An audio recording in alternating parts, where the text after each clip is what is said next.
is a spectacular night in the Valley of the Sun as we welcome you to Glendale, Arizona, as the BCS Bowl Bash continues on Fox. In this sensational first-year venue, Boise State tonight steps onto the national stage, playing the role of David, trying to take down Goliath. Oklahoma, after all, is the winningest college football program in the nation since World War II.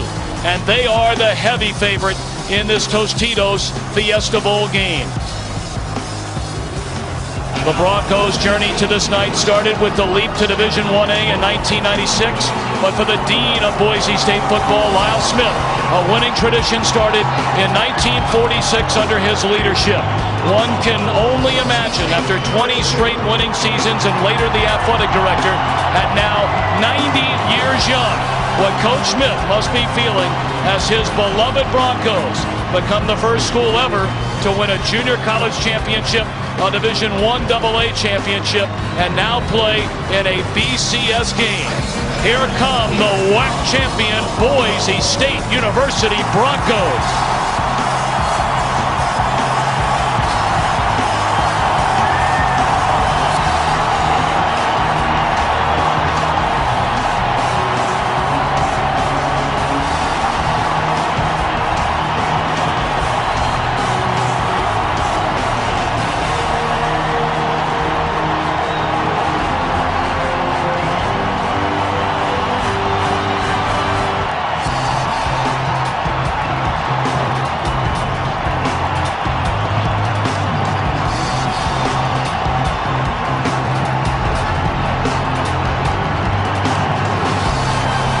Boise State may be small, but not without talent. The young man to watch tonight, the electrifying sophomore tailback Ian Johnson. He led the nation in scoring and touchdowns. His head coach, Chris Peterson, is standing by with our fourth man in the broadcast booth, Chris Myers. Tom and Coach, your team, America's underdog, the little guy. Do you feel like you're playing for more than just Boise State here? Yeah, we're playing for a lot of things. We're playing for the city of Boise, our university, the state of Idaho, and anybody else out there that thinks they might not have a chance. We're playing for everybody. Undefeated, but you said you hadn't seen anybody as big and as fast as Oklahoma. What's your approach? Yeah, they are. They're an excellent football team. They got great tradition and history. We're just going to play hard. We're going to leave it all out here on the field tonight. Thanks, Coach. Happy New Year. Happy New Year to you, too. Thank you. Tom? Thank you very much, Chris. And while Boise State wears the color blue, Oklahoma is blue, as in the blue blood crown of college football. 7 national championships, 40 conference titles. Wearing the crimson and cream out of the Big 12 Conference, the Oklahoma Sooners.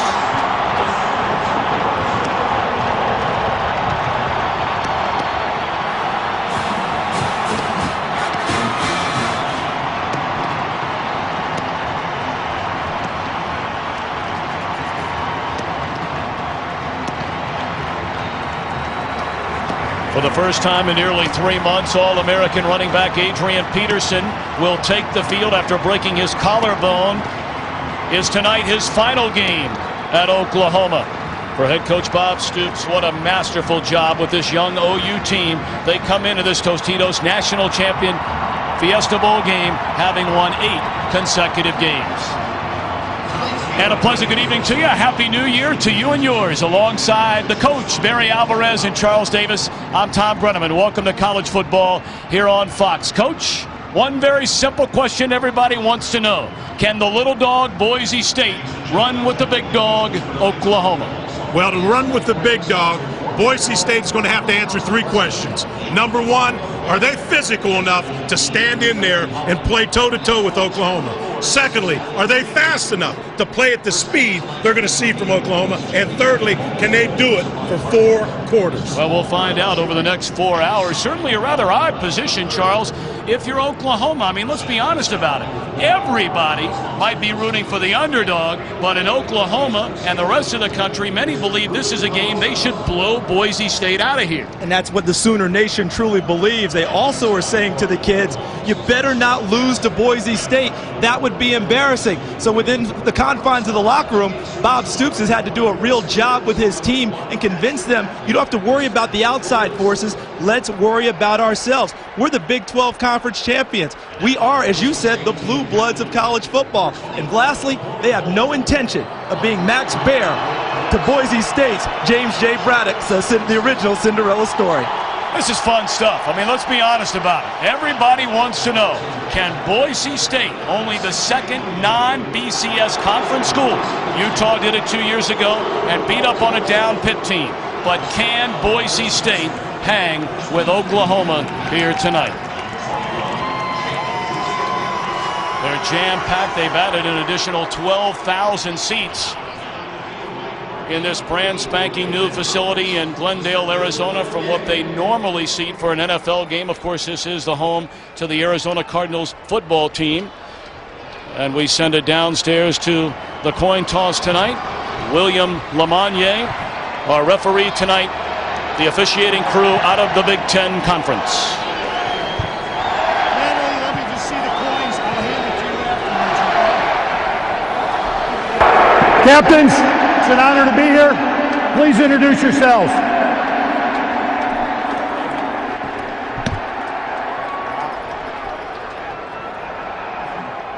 The coin with the Tostitos is heads. The backside with the team logo is tails.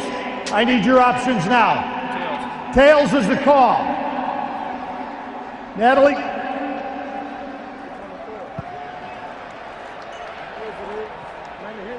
It's come up tails.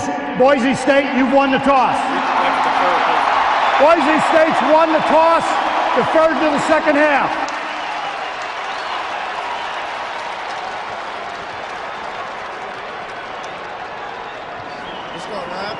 We are ready for college football. The BCS Bash begins shortly here on Fox. Boise State University to take on the Oklahoma Sooners. The kickoff is next. You're watching college football on Fox. Maybe the biggest game, for quite a while after this. Everyone wants to see how the underdogs going to do it. No one really expected Boise State to make it this far, and I don't think many people outside the state of Idaho expect us to even compete with Oklahoma, but we're going to go out there. We've been practicing hard during this bowl practice, and we've been running hard, lifting hard, and we'll be ready to go. Well, we had a chance to get to Boise, Idaho last week, and they are ready to play. Fox Sports welcomes you to the Tostitos Bowl Bash. Tonight, the Tostitos Fiesta Bowl from Glendale, Arizona. Boise State University against the Oklahoma Sooners. Boise State winning the toss, deferring to the second half.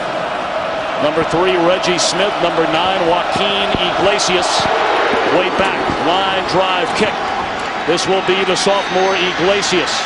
Across the 15, out to the 20, and is tackled out near the 27-yard line. A 25-yard return for the sophomore wide receiver. Up front for Oklahoma, very, very young. They start 3 sophomores, a true freshman, Trent Williams. They think he has a chance to be one of the all-time greats at Oklahoma. Adrian Peterson back for the first time since breaking his collarbone against Iowa State. Brody Eldridge is a tight end, but he'll work out of the backfield. And their quarterback, an amazing story, Paul Thompson. A backup quarterback his first 2 years, and here is Peterson, and he is tripped up behind the line of scrimmage and lunges ahead for a gain of 2. The defense for the WAC champion Boise State Broncos, Andrew Browning, a walk-on, led him with 8 sacks. Corey Hall and Colt Brooks, both born and raised in Idaho, joined in the linebacking core by David Shields in the secondary. Very good corners, the freshman Wilson, along with Orlando Scandrick, and lots of experience in the safety spot with Gerald Alexander and Marty Tadman. A reverse, and this is Peterson, and he's out to the 39-yard line. Good enough for a first down after a gain of 9. I think we'll see tonight Bob Stoops wants to get the ball in Adrian Peterson's hands. It's been a long time since he's been hit. He has practiced, but he has not had collisions. He wants to get him into the game and get into the game quickly. Yeah, and they want to make sure that he's got ball security early. Oftentimes when you haven't played in a while, some of the good techniques slip for you. They want to make sure Adrian Peterson is tight in that regard. Peterson, that sensational freshman year when he ran for nearly 2,000 yards, finished second in the Heisman balloting. Not much room this time as he is met by the free safety Gerald Alexander. Well, you know, the adrenaline is running like electricity through the veins of both of these teams coming into the game. Is there anything as far as importance is concerned with being able to calm that for either team? I think Chris Peterson had to address his team and not being too cranked up, too excited for the game. Just play your game. The emotion's going to take over for itself, but don't be too emotional. Control it. Already 3 carries for Adrian Peterson. A 2nd down and 8. Quick throw by Thompson, and it's behind the intended target, Manuel Johnson. That is an incomplete pass. 3rd down and 8 upcoming. Here are tonight's Dodge keys to the game. And Coach, we'll start with you. We'll start with Boise State has to tackle well. They can't let Adrian Peterson into the back end and have the safeties make the plays. They also need to have a 3-2-1 launch. They've got to take their big shots when they can, and we'll touch on Oklahoma's after this play. Paul Thompson looking on the sideline. Still looking over that way. Play clock down to 5.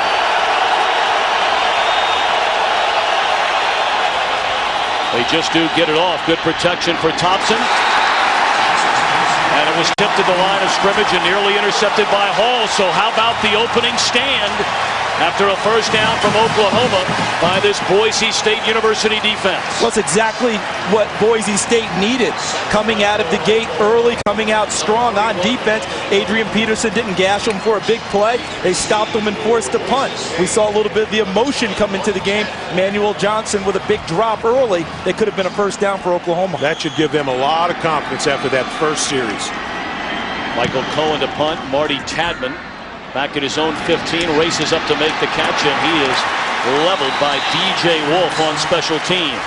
34-yard punt, 3-yard return. Let's get back to those Dodge keys to the game and address the Oklahoma Sooners. Yeah, when we talk about, Coach, talk about tackling well for Boise, 3-2-1 launch, go for the big plays. Oklahoma, don't give David the stone in a David and Goliath matchup. Don't give David the shot at you. And then communicate on defense, because we'll see a lot of shifts, a lot of motions, a lot of different sets and personnel from Boise State early. Oklahoma can't be confused. They have to be able to play against all of that and still be aggressive on defense. That Oklahoma defensive front jam-packed at the line of scrimmage. Jared Zabransky, a very good runner. And he tucks it underneath his arm and carries out to the 34-yard line. A pickup of 5 by Zabransky, a 3-year starter, a 32-5 record. He is starting his 38th consecutive game. The 32 wins, more than any quarterback in college football the last 3 seasons. You'll see a lot of different personnel groupings, formations, shifts. We need good communication from the Oklahoma side. Boise State is looking for an advantage when they make these shifts. First carry for Ian Johnson, and he's out to the 37-yard line. It'll bring up 3rd down and 2 up front for Boise State.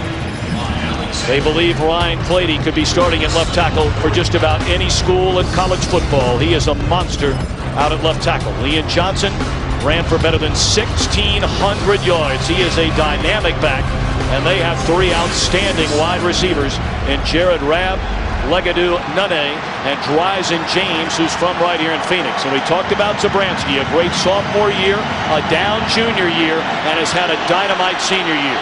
Well, they run right at him on 3rd and short. They do. And they have the 1st down out to the 40-yard line.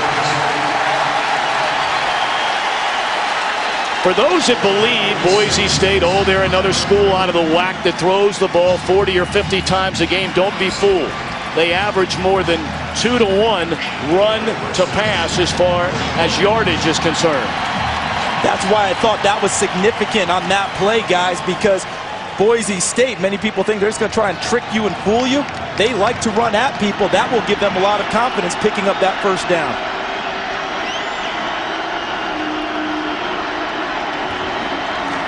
Zabransky, good protection. And he's looking down the sideline and overthrows his intended target, Legadou Nunez. Take a look at Oklahoma defensively. Really struggled the first 3 games and then turned things around in a hurry after the controversial loss to Oregon. Thibodeau and Burdine, a pair of seniors at defensive end. Rufus Alexander, the Big 12 Conference Defensive Player of the Year. And the primary changes came in the secondary after that loss to Oregon, where they gave up over 500 yards. Some big hitters in that secondary, led by the sophomore Reggie Smith.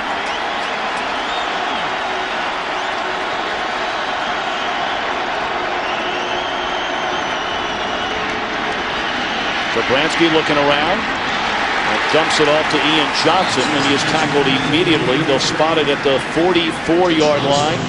Coverage and tackle by Zach Latimer. One of the big question marks and the biggest surprises for Boise State this year was the offensive line. They've started out very strong in this game. You don't see anyone running free in the offense or the defensive front for Oklahoma. They're covering everyone up. Did not expect them to be intimidated coming into this game. Thus far, they have definitely not been.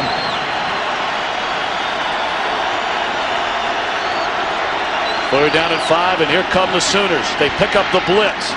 In, out, back into the hands of the tight end, Derek Schumann. And that is a catch, and it appears to be good enough for a first down. I think he gave him the spot across the 50. Because of the bobble, I thought that he had a first down for sure when the ball first hit his hand. See Schumann right there? But on the bobble, now he's going to move backwards. And there's Nick Harris cleaning things up at the end, but it looks like they've got a good spot and a first down for Boise State. Yeah. And that's what Bob Stoops is arguing about right now. Bob Stoops would like that to be reviewed. Movement everywhere. Shift? Look at this. That's offensive linemen down here at the bottom of the screen. And we're going to take a look. We're going to review that spot. See, and this is unfortunate for Boise State, not just in reviewing the spot, but they came right back with a trick play and a trick formation. We have a coach's challenge on the previous play on the forward progress spot for the first down.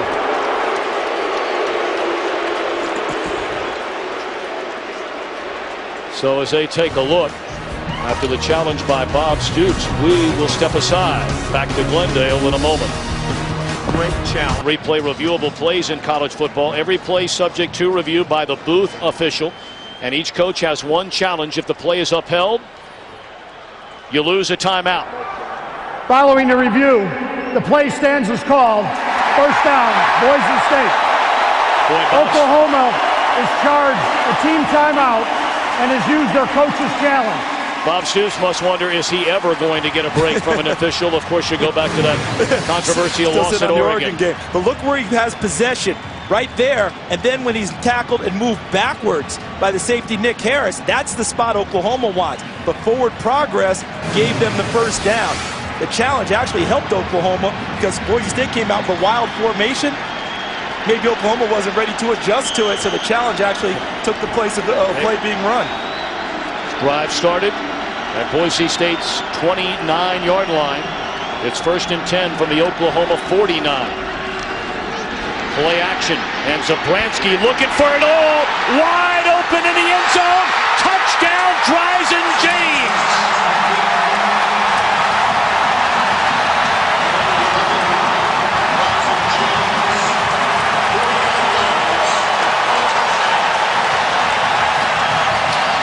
And the first stone fired by David hits Goliath right in the chest.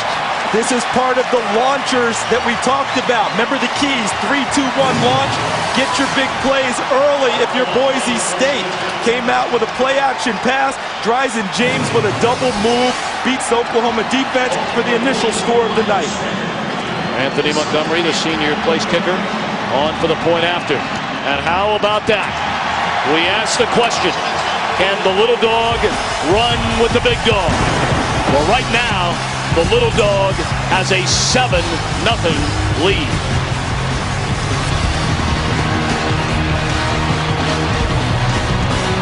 A 49-yard touchdown throw from Jared Zabransky to Dries and James, who play high school football right here in Phoenix. 7-0 Broncos in front. A very impressive opening drive spanning 71 yards.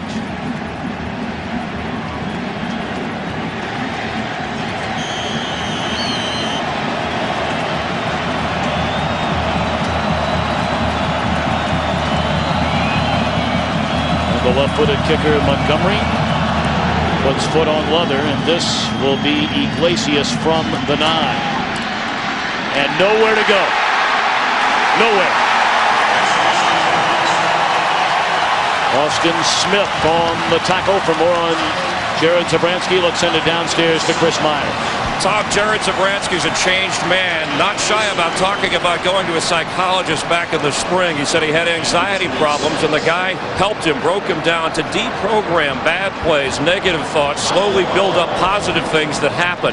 He said he not only noticed a change in his own life and on the field, but he said his teammates around him started responding to him differently, believing in him, and trusting Jared Zabransky. Chris, thank you very much. So Oklahoma begins its second offensive series from its own 11-yard line. Thompson play action. Under heavy pressure, the ball is loose. And it looks like Boise State has it. The Broncos have recovered.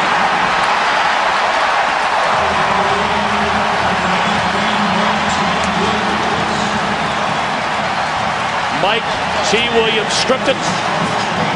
And he recovered. He's their best pass rusher.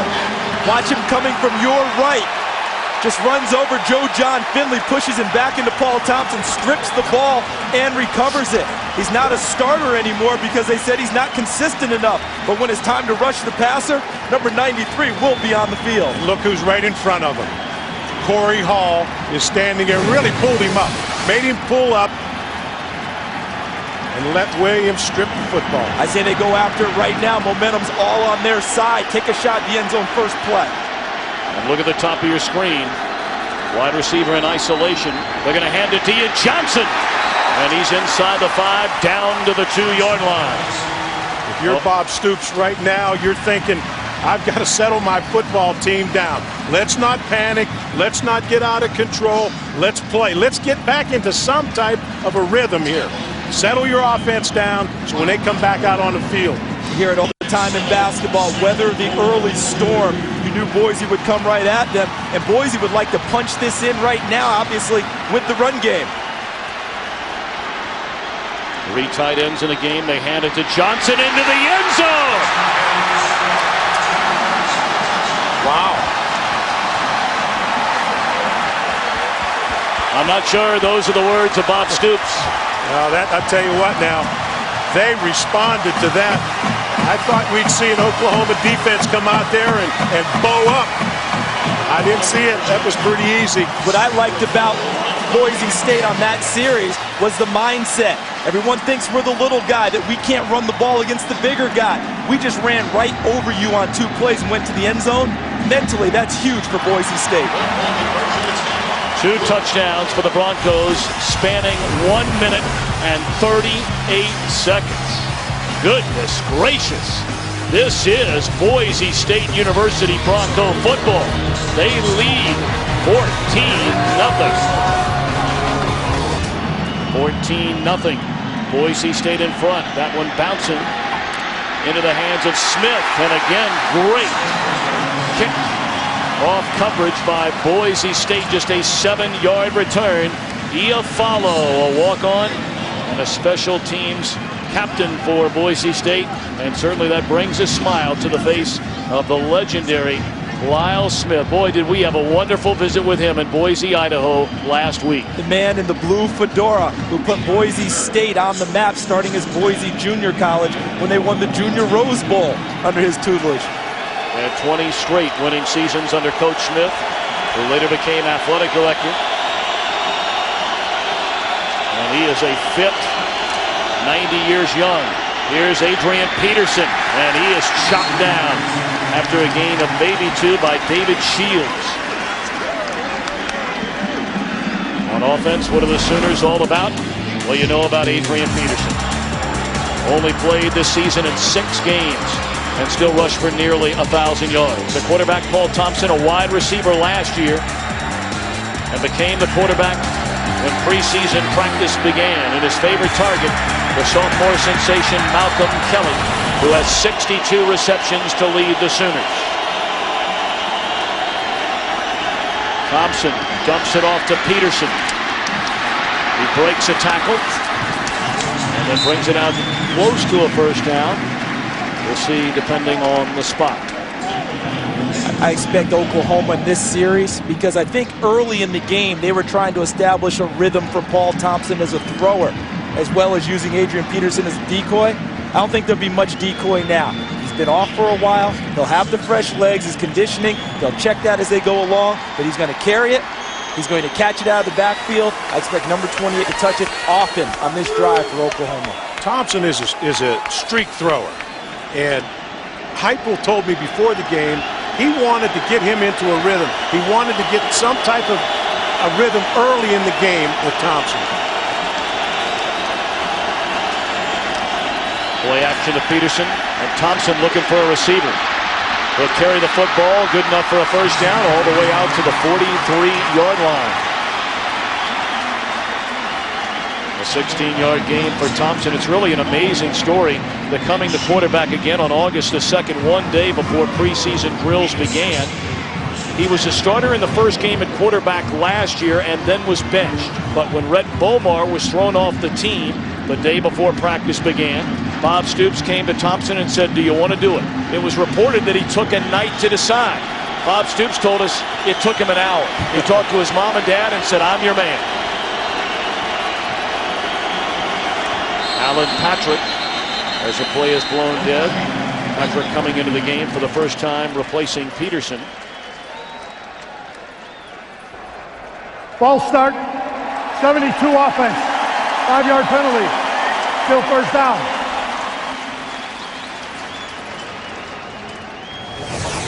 Our dramatic overhead shots of tonight's Tostitos Fiesta Bowl provided by the DLP Ultimate Picture Cam. DLP is the official HD TV of the BCS on Fox. DLP, it's amazing. It's the mirrors. Coach, as you mentioned, Josh Heupel, the quarterback coach, wanted to get Paul Thompson into a rhythm early. That hasn't happened so far, but I think his last two plays have been his best. An easy throw to Adrian Peterson, and the last one checked out of the pass and ran the ball for positive yardage. That'll help him get comfortable. This is Alan Patrick, and he is hammered at the line of scrimmage by the WAC Defensive Player of the Year, Corey Hall. Well, for those of you just tuning in and wondering, how big is Oklahoma winning? Well, guess what? They ain't. It is 14-0 Boise State. A 49-yard touchdown throw to Dryzen James. And then after the fumble by Thompson, back-to-back running plays, and Ian Johnson danced into the end zone. 14-0 Broncos in front. They scored 2 touchdowns within a minute and 38 seconds.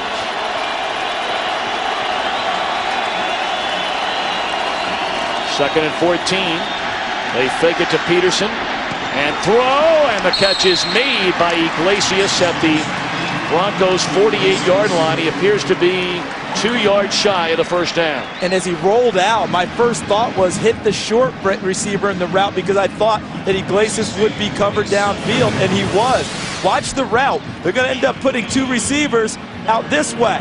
Paul Thompson looking, the short guy's wide open. He takes a chance downfield, and Iglesias does make the catch. I can tell you, Kyle Wilson sat all over that ball. He made the break for the interception, and he was right there. But an excellent throw. He drilled it in there.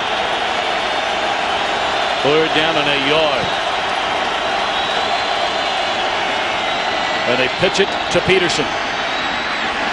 Very, very close. It looked like that final lunge forward was good enough for a first down, and it is. I'm impressed with Boise State's defense. Every route that has been thrown, they've had very tight coverage in the back end. Paul Thompson has had to bring the ball down.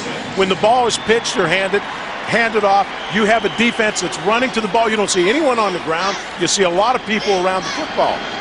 Well, they held 7 opponents to 14 points or less this season. And against the run, they had the 8th best defense in college football. Inside handoff to Patrick. And he is leveled at the 41-yard line again by Corey Hall. Boy, we will call Hall's name time after time after time all night tonight. Let's take a look at the all-whack player number 25, Corey Hall, skating. See him right there, inside out. Perfect positioning for a linebacker. And, Coach, what I liked about it was the defensive line covered for him. They took up all the gaps. That meant no blocker got downfield to Corey Hall, so he could run free to the ball and make the hit. And he exploded when he got there. Yes, he did. He's a football player. Loves to play the game. He's the leader of this squad. 2nd down and 6. Play fake to Patrick. Thompson looks down the middle of the field, and it's underthrown to Kelly. And who came down with the ball? Incomplete. Marty Tadman, Orlando Skandrick, right there with Kelly. But if that ball is thrown to the near side, this is 6. Exactly. This ball thrown, if it's thrown over here, meaning then Malcolm Kelly could run under the football. You nailed it right from the start, Tom. Underthrown. If he throws it out there, that's 6. That's a lost opportunity for the Sooners. 3rd down and 6. Thompson was in the shotgun formation. Again, now peeking over to the Oklahoma sideline. Thompson's getting his signals from the sideline and making a call according to the defense. Play clock at 1. They just got it off.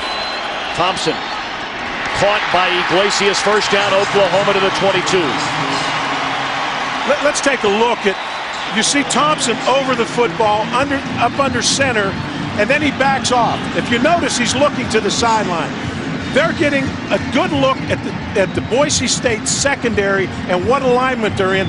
They're signaling the offensive play, and he's audibling it. Yeah, really what they're doing. See, Malcolm Kelly looking to the sideline. He's checking his wristband on his pants to get the play call because the booth is really giving the call down to the sideline once they've seen the defense.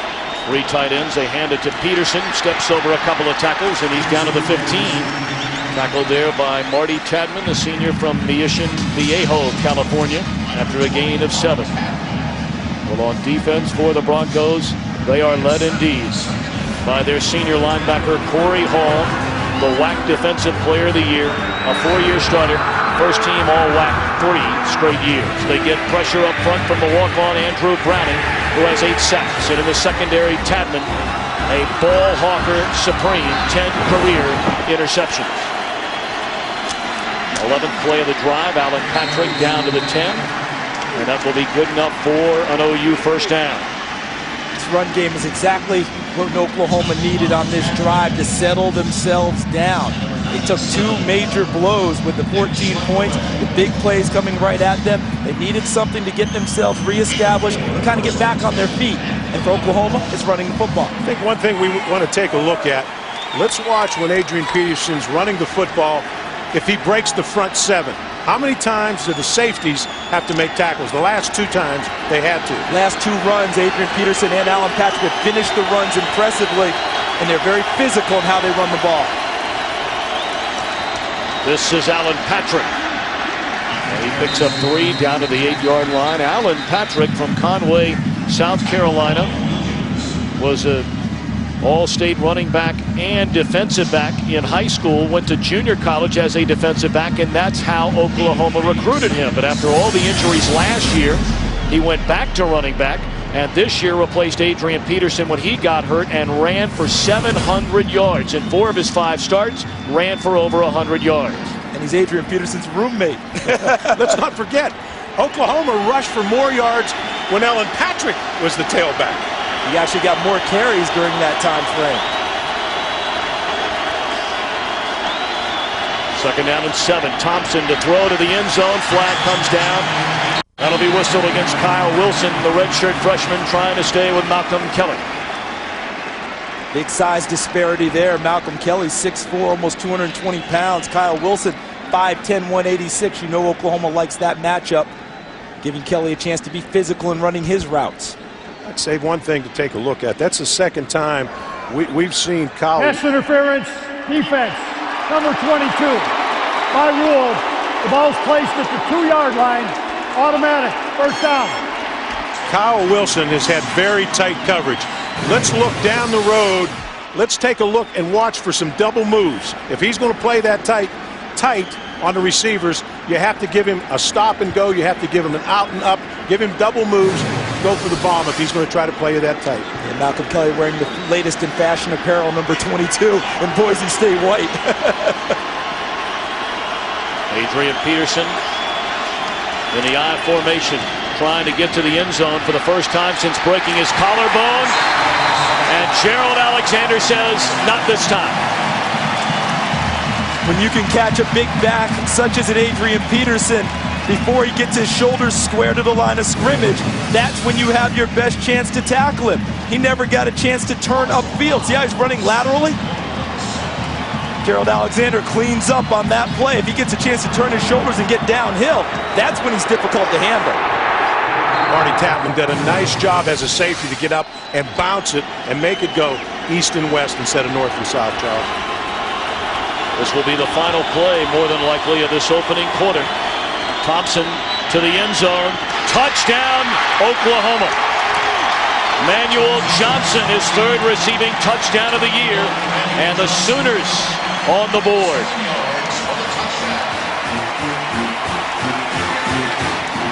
I believe they came right back at Kyle Wilson, guys. After the pass interference, they gave him one play off and said, okay, let's see where his confidence is right now. We'll run another receiver at him. Give it a go. Turned out to be a nice call by the Oklahoma sideline.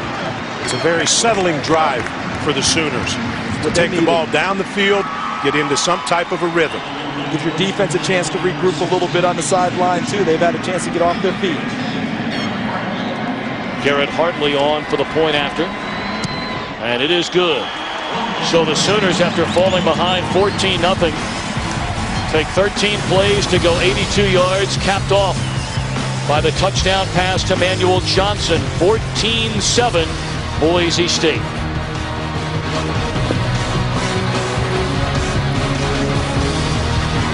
Dale, Arizona. Touchdown reception by Manuel Johnson, coming from Paul Thompson. And the Sooners have cut the Boise State lead in half.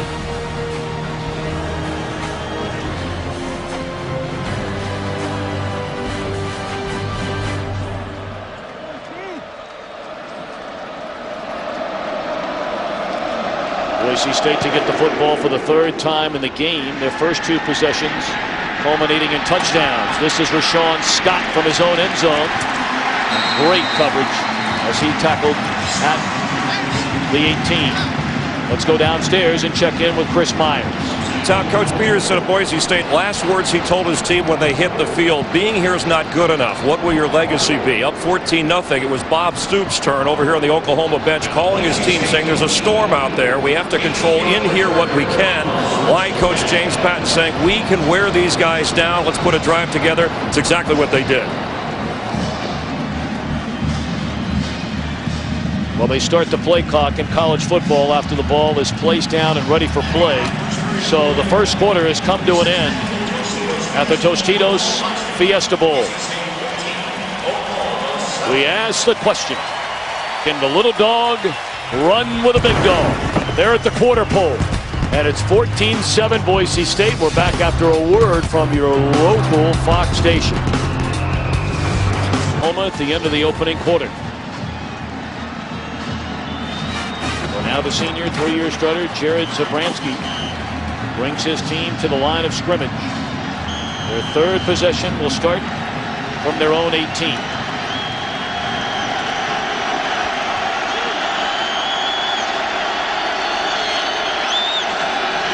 Nene in motion, and they set up the screen. Dumped off to Johnson and read beautifully by the Oklahoma defense. That's Lindy Holmes, a sophomore corner out of Dallas, Texas. Holmes, a wide receiver last season, and then in the spring football at Oklahoma, moved to defensive back. I think this is a really important series for Oklahoma defensively. They've had a chance to rest and relax, watch the offense go to work. And if I'm Boise State, I continue to use my shifts and my motions to try and make them less aggressive. From Oklahoma, now's the time to get aggressive and attack Boise State. Got to look at Brent Venables, the associate head coach and defensive coordinator.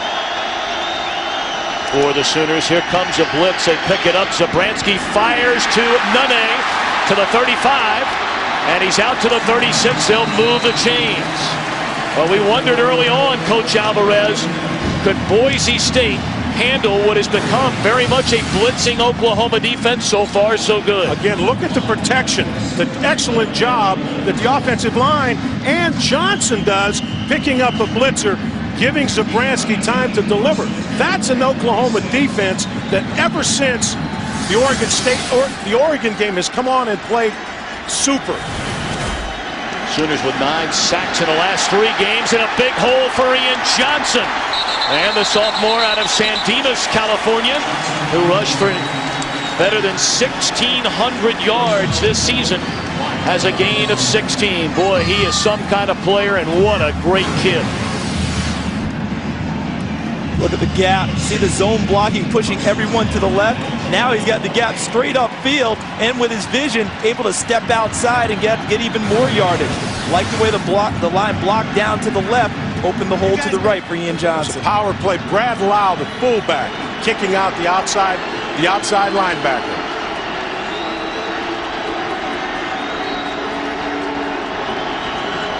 Ball at the Oklahoma 48. And they hand it to Johnson, and not much room at this time. The first man there, C.J. Ayu, the senior from Highland, Utah. His uncle, Junior Ayu, back in 1972, playing for Arizona State in the very first Fiesta Bowl, was the defensive MVP of that game. And his dad played in the Fiesta Bowl also with BYU, a reserve running back. So the Ayus love to come to Phoenix. They got a few of those Fiesta Bowl They played watches. a Fiesta Bowl, the Tostitos Fiesta Bowl.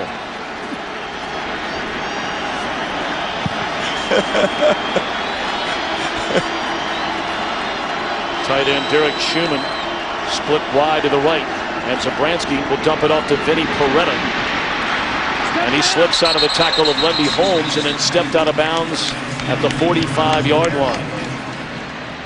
Peretta's developed into a multifaceted weapon at both wide receiver and running back. I like the way Boise State has come out. I was a little concerned after watching some practice of all the contact they had. Chris Peterson was trying to get that team ready to match the physical ability that he was going to see at Oklahoma. And I tell you, he has them ready. Yeah, we wondered if maybe they hit too much, maybe took some legs. Thus far, the answer has been, it's been answered. They're ready to play. Need not worry. No. 3rd down and 7. It's like Oklahoma wants to come after him. Zabransky fires high and through the hands of Marcus Walker, the junior Oklahoma quarterback. Jumped just a little bit too soon and couldn't stay in the air. Marcus Walker, number 24, saw the pass and it continued to sail. If he had timed his jump a little bit better, that was an easy pick for Oklahoma. It's a big series for the Oklahoma defense. They gave up a couple first downs, but getting settled. You know, I like Boise State still staying aggressive with their motions and their shifts and still running the offense that they came here to run. But Oklahoma seems to be settling in a little bit now. Kyle Stringer on the punt. Angling toward the sideline, and that's where Reggie Smith will signal for the fair catch, and Oklahoma will get it at the 15-yard line after a 30-yard punt. 14-7, Boise State at the Tostitos Fiesta Bowl. We're back in a moment. The Tostitos game summary. Oklahoma dominating in time of possession. The Broncos leading in total yards, and the Broncos lead on the scoreboard 14-7. A big turnover by the quarterback Paul Thompson led Boise State to an easy second score. Sometimes, just like in baseball, outfielder Marcus Walker saying, I couldn't see it in the lights, the glare of the lights. That's how he missed the interception on 3rd down that led to the punt.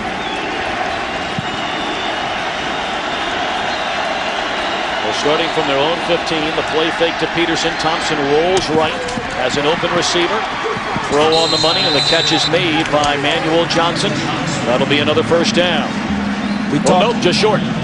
We talked earlier about Paul Thompson getting into a rhythm. They wanted to establish him as a thrower. The last drive helped do that because the run game became a little more prevalent, allowed him to make better, easier throws. And you notice on the rollouts, even though it's cutting the field kind of down into a third, it's an easier throw for him. He's got a receiver out there, he puts it on the money. They get a chance to almost move the chains. Call it second down at the foot.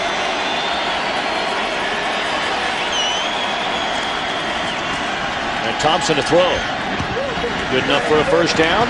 Out to the 34-yard line. Catch made by Dane Zaslow. He's only touched the ball 6 times all year. Let's take a look at that last possession. Set, 2 runs, and a touchdown by Thompson. And one run we didn't see in there was a run by Paul Thompson, darting up in the pocket, gaining about 13 yards, helped open things up. That was an 82-yard drive, 13 plays, took 7 minutes off the clock.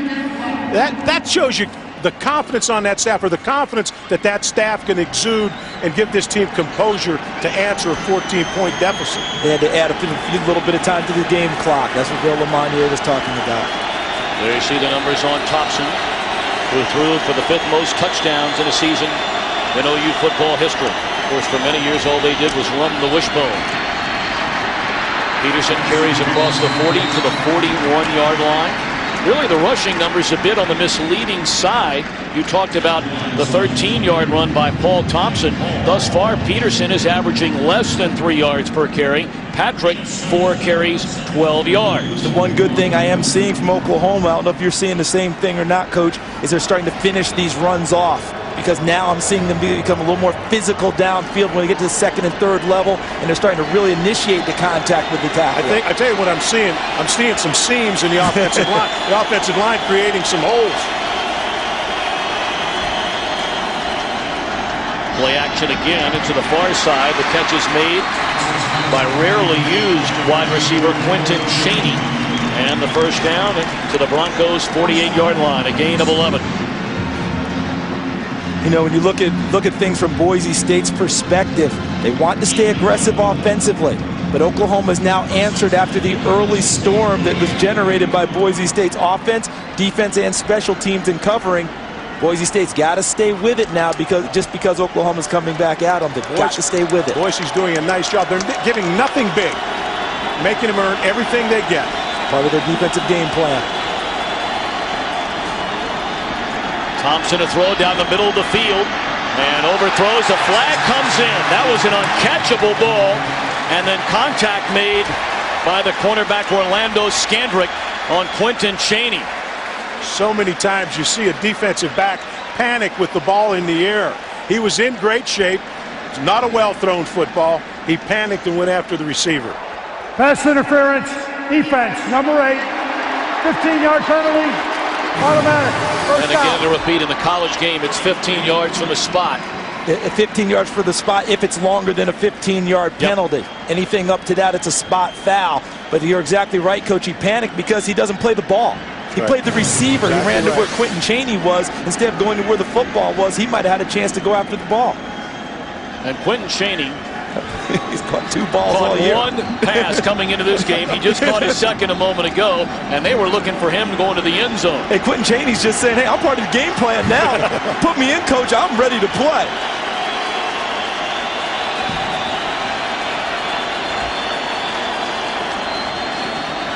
And off to Alan Patrick. And followed up at the line of scrimmage. Led by Mike G. Williams. They have a Mike G. Williams, who's a senior out of Lethbridge, Canada, and a Mike T. Williams, a sophomore out of Sacramento, California. Yeah, the difference between the two, Mike G. Williams is more of the run guy. He comes in, he's a little more consistent. Mike T. Williams, as we saw earlier, a terrific pass rusher. He forced the fumble from Paul Thompson earlier in the game. Quick snap on a 2nd and 10. Thompson looking to the end zone. Ball's underthrown, and it's intercepted by Tadman.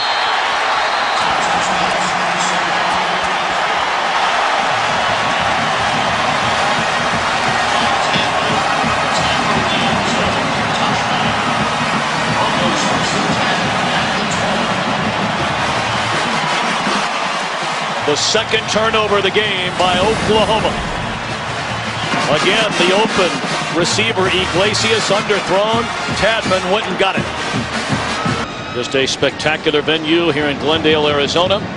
A sellout crowd, and of course, a week from tonight, we will play the BCS Tostitos National Championship game between the Ohio State Buckeyes and the Florida Gators. And we'll have it for you right here on Fox. They won't have to change colors much here. The color's pretty similar for the next two teams coming into play. Well, after the turnover by Oklahoma, Boise State starts this drive from its own 20. Ian Johnson looking for room to run, and nothing there. A gain of 1. Earlier this year, Oklahoma played against Nebraska in the Big 12 championship game. And what they saw from Nebraska is similar to what we're seeing tonight from Boise State. A lot of motions, a lot of shifts, different formations, personnel. But when you talk with the Oklahoma coaches, they said the Nebraska guys got away from that as the game went on. I expect Boise State to continue to do that throughout the ball game, wanting to try and find a little bit of an edge and keep Oklahoma from being as aggressive as they normally are on defense. That's part of their package, and they won't go away from it, Charles.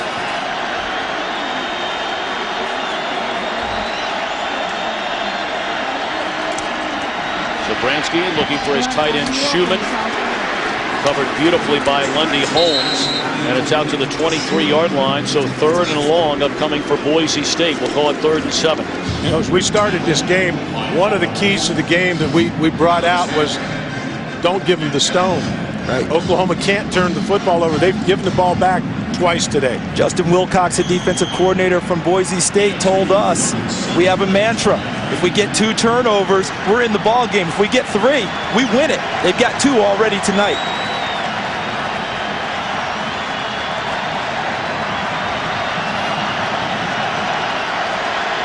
Third down and 7 for the Broncos. They need to get to the 30. Blitz coming.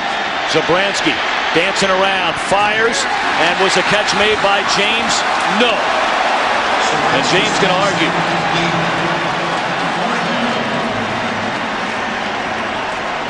Nice job by Zabransky. Showed some excellent mobility in the pocket. Pressure on. He stepped up in the pocket. Yeah, a good call, an excellent call by the officials, because he tried to get his arms underneath, but watch the ball hit the green turf as he gets his hands down. He did not have his hands far enough underneath to cradle it off the ground.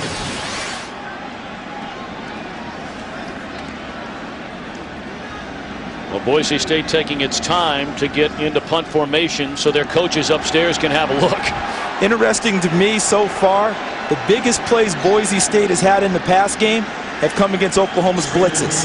Versus their regular zone looks, they've been able to throw underneath, but Oklahoma's run those plays down. The punt by Kyle Stringer. And this is Reggie Smith from the 27. Smith cuts it back to the inside and close to midfield. He's tackled at the 49-yard line. Spectacular athlete Reggie Smith is at the 13-yard return. Oklahoma in business. The University of Iowa, finalist for the Pontiac game-changing performance of the year. The Hawkeyes have already won a $5,000 scholarship from Pontiac for this defensive stand against Syracuse. 2 wideouts, they send a man in motion, they give it to Shara, and he's held, he's thrown back, game over. What do you see? The Hawkeyes, a goal line stand like you'll never see again. Vote now at Pontiac.com/NCAA to help decide the winner, the $100,000 Pontiac game-changing performance of the year, which will be announced at the Tostitos BCS National Championship game here on Fox 1 week from tonight. We got Alan Patrick and Adrian Peterson in the game now. And they give it to Patrick, who's inside the 40, down the sideline, back to the inside, all the way to the 22 is Alan Patrick.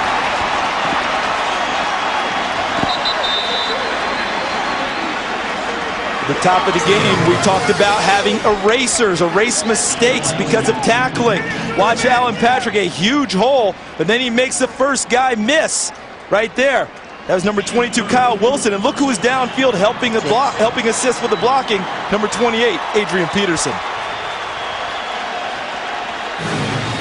With Peterson in motion, faking the reverse play, Mike T. Williams had to sit outside, creating that scene. 30-yard run by Patrick, who goes to the sideline in favor of Adrian Peterson. And really pretty quiet thus far for Peterson. That's 9 carries for less than 30 yards. See, I think here what's happening with Oklahoma is with Boise State, they're swarming Peterson in the run game, which you would expect because when he's on the field, he'll attract all the attention. But I think these are the runs that will pay dividends later on because I think they're really close in this run game to popping Adrian Peterson. I'm starting to see the line move a little bit more as we continue to go in this game.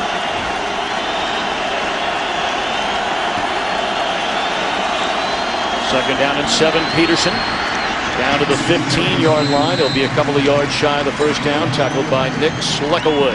That's the thing that I see, Charles. I see offense. I see some seams. I see Peterson just a hair away from high-stepping through some trash, getting into the secondary. But I see some seams being created as this game goes along. And as the offense stays on the field, that offensive line from Oklahoma can wear down a defense. All right, on a 3rd down and 3.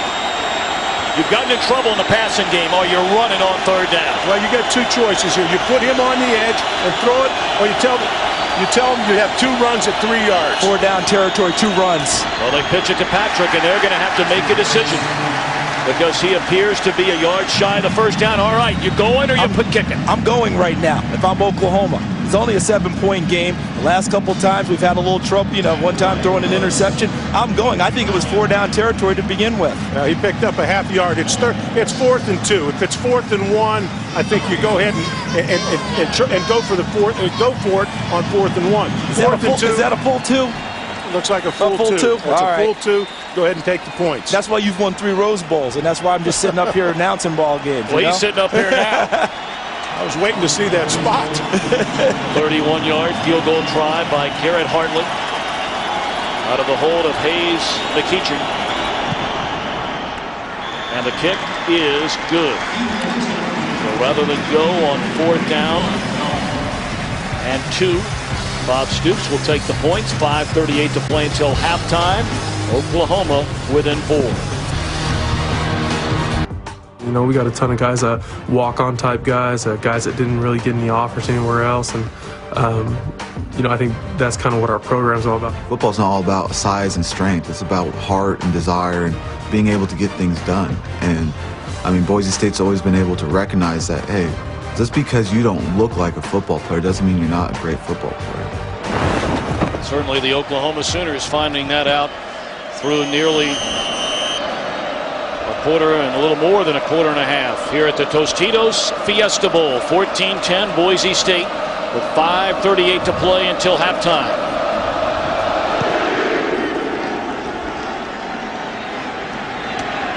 Quentin Jones a couple of yards into his own end zone, and he is buried at the 15-yard line by Curtis Lofton. Let's check in once again with Chris Myers. On the Boise State sideline, Tom, and underdogs of a feather must flock together. You remember the Cinderella story in the NCAA basketball tournament. George Mason going to their Final Four against the mighty powerhouse schools. They took out an ad in the Idaho newspaper this week congratulating Boise State on the unbeaten season and wishing them good luck in this game on this big stage, showing their support. Coach Peterson said later in the year, if we have it in our budget, we'll return the favor. But just don't tell us when it's midnight. Well, by playing in this game, Chris, their budget has changed dramatically. After they split up all the money with their conference and the other non-BCS conference schools, that one nearly intercepted. Oh, goodness, Nick Harris had an eye on the end zone and apparently not an eye on the football. What a hybrid guy. Coach, when you talk about a hybrid, a linebacker, strong safety type, and I know the Oklahoma staff told you this week that this guy would be a factor. He's starting to figure it out. He's a guy that they can use on the blitz. He can be in coverage. He can play linebacker. You like him on the field. This is a big series for both sides of the football. But Boise State wants to reestablish some kind of offense. Oklahoma's trying to get field position. They get the ball back before halftime. That's right. Field position and the ball.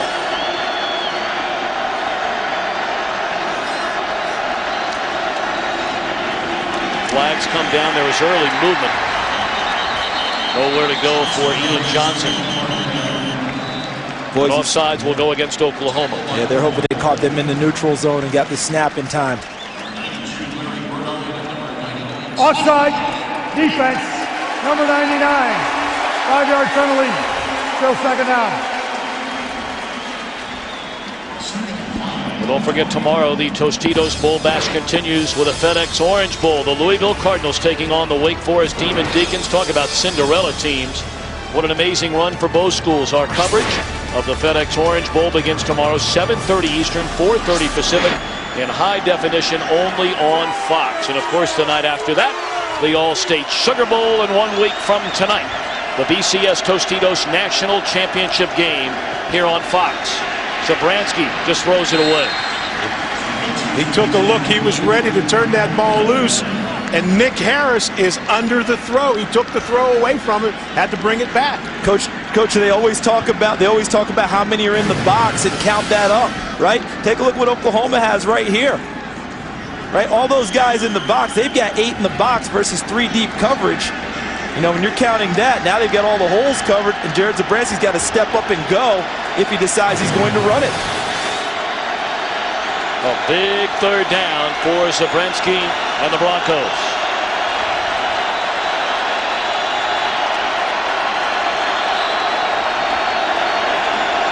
Blitz coming. Zabransky. Down he goes.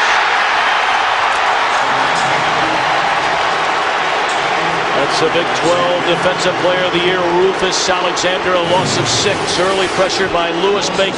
Watch coming from the right side of your screen, number 16. There's Baker. He misses. Then he steps up. Then he's missed a second time by number 92, Larry Burdine, before the Big 12 Defensive Player of the Year and All-American linebacker Rufus Alexander wraps him up. That's team speed on defense. People keeping their feet, staying after the ball. Zabransky doing a good job of moving around, but he just couldn't get away from that speed. I think he's got to learn to move and go. Take off and sting him downfield. The longer he stays in the pocket, the more guys get after him. Stringer punts from the goal line, and a booming kick all the way back to the 35-yard line. What a great punt that was. 51 yards from the senior out of Humboldt, Texas. Our dramatic overhead shots of tonight's Tostitos Fiesta Bowl provided by the DLP Ultimate Picture Cam. DLP is the official HD TV of the BCS on Fox. DLP, it's amazing. It's the mirrors. That last series, the last blitz, something sticks in my mind about Oklahoma's defense. When they think they've got the advantage, they tend to come after you. That's what Brent Venables did, and it worked quite well for the OU Sooners. Quentin Chaney in at wide receiver again. Thompson flushed out of the pocket, and a flag comes down behind the line of scrimmage. Thompson chased out of bounds at the 40, but this one more than likely coming back. Let's send it downstairs to Chris Myers. Okay. Do you want to come back and finish it with King, who's out on defense? This will be a hold, it looks like, against Oklahoma. We'll get back to Chris Myers after William Lamagna out of the Big Ten gives us all the particulars. Holding, 50 on the offense, 10 yards, previous spot, still first down. Now let's go downstairs to Chris Myers. Yeah, Tom, Malcolm Kelly, top receiver for the Sooners, has not played in the last 2 series. Previous to that, he was hit hard, shaken up, had his helmet off. They thought maybe he suffered from a concussion. He shook it off, said, "I'm okay," but they said, "You're not going back into the game for right now." So that's why we're seeing so much of Quentin Chaney. Chris, thank you very much.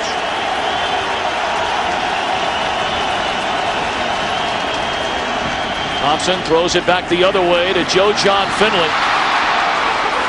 That's like a greased pig. He can't get a hold.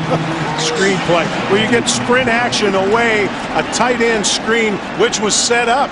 They set up quite well, and it's the second time I've seen Oklahoma tonight try and use a misdirection throwback pass. On the last interception Paul Thompson threw down the middle, that's where he wanted to go first, was a misdirection pass.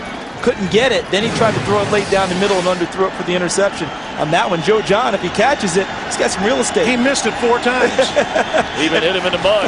And he's a former quarterback. You know, when that ball came and he was looking down the field. Oh, he was thinking about the turf he was going to eat up.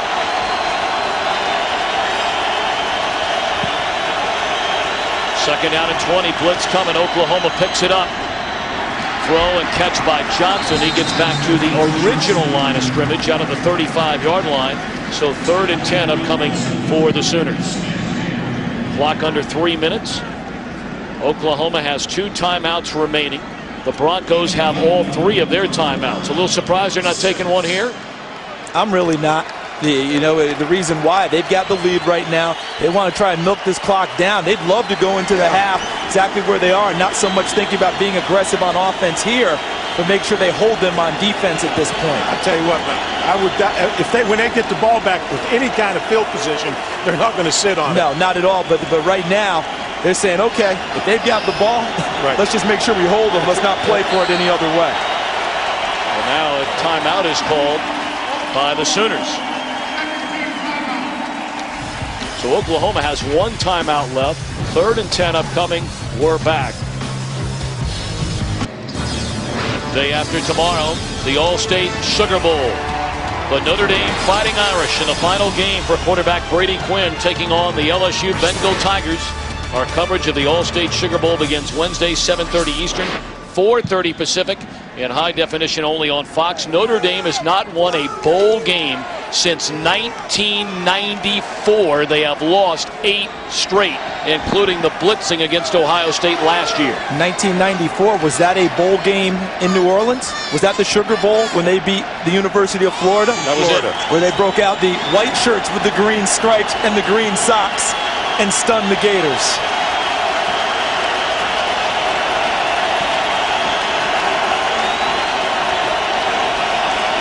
Third down and 10 from their own 35. Thompson looking for room.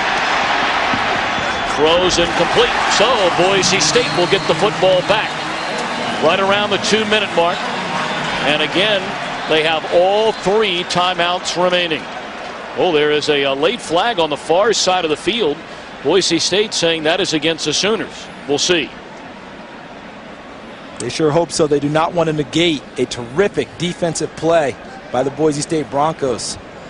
This could be a really big penalty if this is a personal foul, and by Bob Stoops' reaction, he was screaming at Joaquin Iglesias. They might back them up 15, which is better field position for Boise State. That'll give Boise State excellent field position, and they'll definitely come out winging it. Decline and following kick the ball. play, unsportsmanlike conduct, baiting, charge the Boise State, number 8.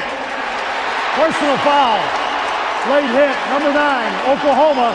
Those penalties will offset 4th down. That's Iglesias getting tangled up with Orlando Skendrick. Well, it took the decision-making process out of Boise State's hands, so they didn't have to worry about it at that point. Let's look at the end of the play. Right here in the middle, number 8.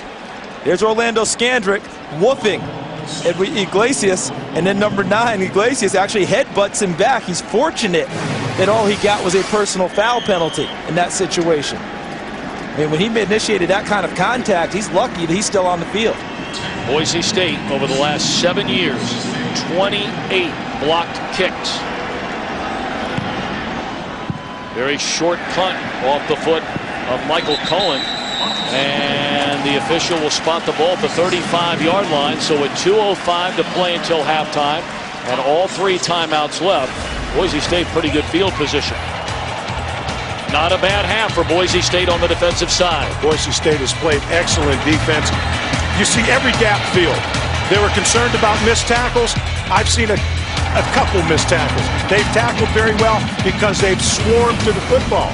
And Justin Wilcox, their defense coordinator, asks for erasers all the time. Guys who erase the errors of their teammates. If you have a missed tackle, who's going to be there to pick up for them? We're seeing that already this evening. A number of guys to the ball on every run.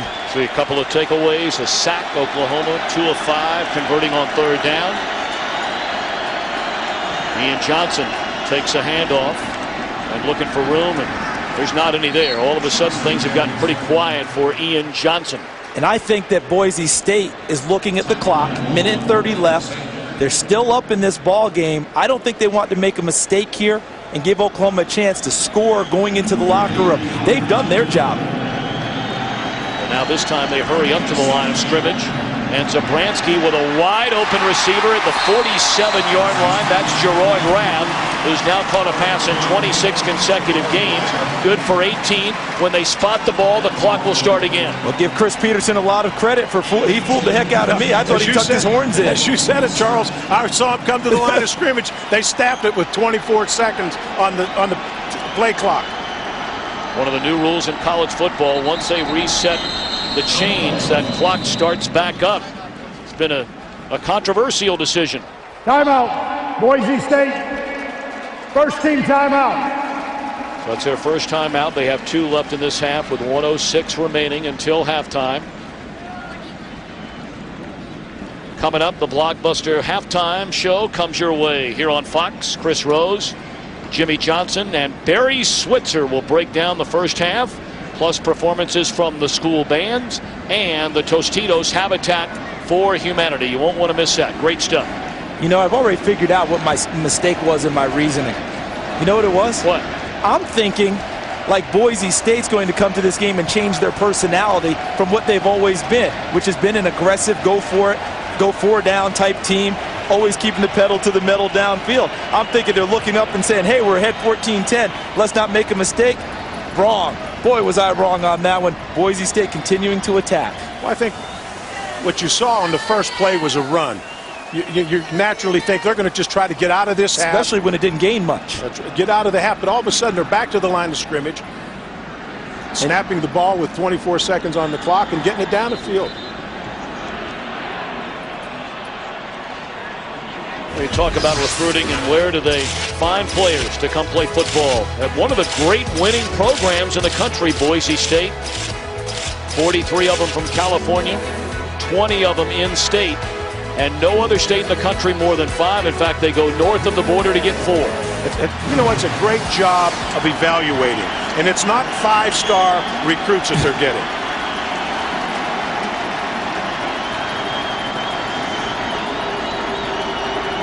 First down at the Sooner 47-yard line. Good protection for Zabransky. And had an open today down at the 25-yard line and missed it. I'm impressed with the protection. Again, you have a full-out blitz.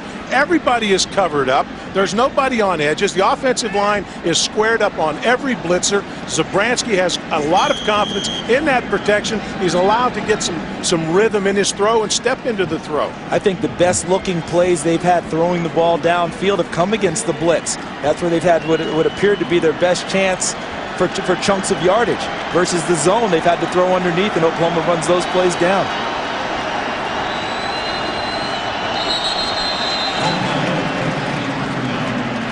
Ball start, 66, offense. 5-yard penalty. Still second down. That's Tad Miller from Boise, Idaho, played at Bishop Kelly High School. Well, you look at this offensive line during the season, only allowing a total of 17 sacks. And I know the cynics out there will say, yeah, well, who did they play? Well, the bottom line is no matter who they played, they only allowed 17 sacks. Yeah, I don't care if you're doing that against air in practice, you know, and you're just playing two-hand tag on the quarterback. That's impressive. First down, blitz coming. Zabransky steps up, chase from behind, and he can fly. Out across the 40 and down to the 36-yard line. It looks like he has enough for a first down. Zabransky runs about a 4.5 40. He can fly. That's what we've been asking him to do here from the booth, and I know his coaches have wanted him to do that. A 16-yard gain, and what I mean by his coach have wanted to do that, step up, be definite, and run the football downfield against the coverage. That gains them yardage. You don't have to worry about a bad pass. We talked about him moving the sticks with his feet and not always trying to having to throw the ball down the field. You'll make the blitzers more hesitant if you step up and sting them by running the ball into the secondary. Ball down at the 36-yard line after the 16-yard carry by Zabransky. We're under a minute until halftime, and the Broncos have 2 timeouts left. Far side catch made by Rabb, trying to get out of bounds, and does. Down to the 26-yard line, a gain of 9. Get good protection on a full blitz, man coverage on the outside, an excellent delivery. He's not having to worry at all against the blitz. He's able to actually step into his throws. Normally on the blitz, against the blitz, you're not able to get everything on a throw. You have to move around. He's stepping up and firing. Got the ball out of bounds. You have one timeout, 47 seconds. Two timeouts. Two timeouts. Okay, 2 timeouts. And remember, first downs give you mini timeouts because they have to set the chains. Now they just made a mistake here. Substitution, offense, 5-yard penalty. This is Still second down. This is one thing that could happen with all the substituting and all the personnel groupings. 12 people in the huddle when they broke the huddle. It's a penalty. Got to know your personnel groupings in the game, who's in, who's out. Teams work on it all the time, but in a game like this, sometimes you get emotional. They've got a good drive going. They want to score before the half. Someone probably got a little overzealous and cost them 5 yards.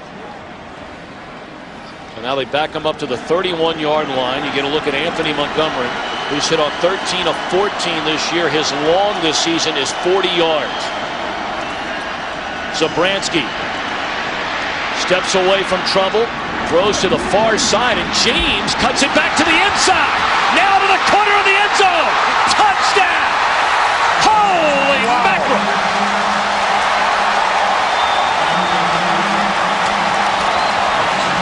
Bryson James from Phoenix, Arizona's Westview High School, his second touchdown tonight. Tremendous awareness by Zabransky. That was a throwback. That ball, he sprinted to his right. The ball was to be thrown across the field to his left to the tight end. What tremendous awareness to find an open receiver. And when James caught the football, were you thinking get to the sideline, get out of bounds? When he turned inside, I thought he might have made a mistake initially, but he turned it into great profit for the Boise State Broncos. He smelled that end zone. He saw that orange end zone. He knew those colors, didn't he? This is what you're talking about, Coach. Looking to throw back. Keeps his feet, but look at the awareness. And the arm strength to get it out there that far. And then James breaks the tackle and dives in. And Boise State with the momentum as we head towards the half. Charles, we were talking about that speed at Oklahoma. Look at this speed. Starting to wonder as we hear all this talk about speed around the country, who has it, who doesn't. Everyone has it. Nobody's recruiting slugs anymore. Those guys don't make it. The other thing is I'm wondering about the evaluation of this so-called 5-star talent or not 5-star talent. Boise State may be blue collar, but they are blue collar with talent, and I think that gets overlooked sometimes, and we don't give them enough credit for being skillful football players. I'll tell you what their coaches do. They develop. Their programs that recruit 5 stars, everyone knows who they are, but you have programs that recruit players. They talk about walk-ons, great attitude, and you develop them. So with 33 seconds left in the opening half, a huge touchdown for the Broncos. This is Iglesias, and he's out to the 29-yard line. Boise State starting that last drive at its own 35. And needed a minute and 32 seconds to get into the end zone. Aerial coverage of tonight's Tostitos Fiesta Bowl is brought to you by Budweiser Select. Look at him going for the pylon. He knows where it is, and he knows the ball breaks the plane, keeps his body in bounds, and gets 6 for Boise State. I'm interested to see what Oklahoma decides to do here with 12 seconds. Run the ball inside, get the heck out of here, and Boise State, watch how they leave the field at the end of this half. Well, they're going to hand it off, and that will be the final play of the opening half. Watch Boise State take off out of here. The Boise State University Broncos have come to the desert, and at halftime, an overwhelming underdog coming into this one against Oklahoma. A 21-10 lead. Stay tuned. A special Tostitos halftime program to see if Fred Banks' dream of home ownership comes true.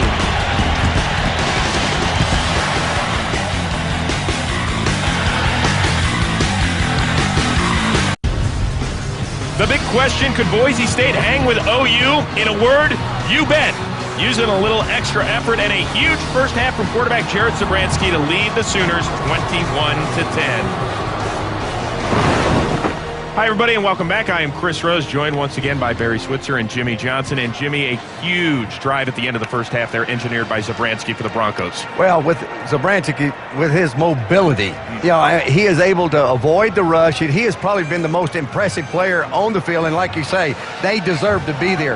Now, defensively, you look at Boise, and they're playing right into their plan. As far as they've got the 2 takeaways, they're playing an 8-man front. They're stacking up against the run because they know that Oklahoma needs to have the play-action passes and need to run the ball. That's exactly right. For Oklahoma to win this football game, they have got to run the football. They've done a pretty good job defensively against Boise State's running game.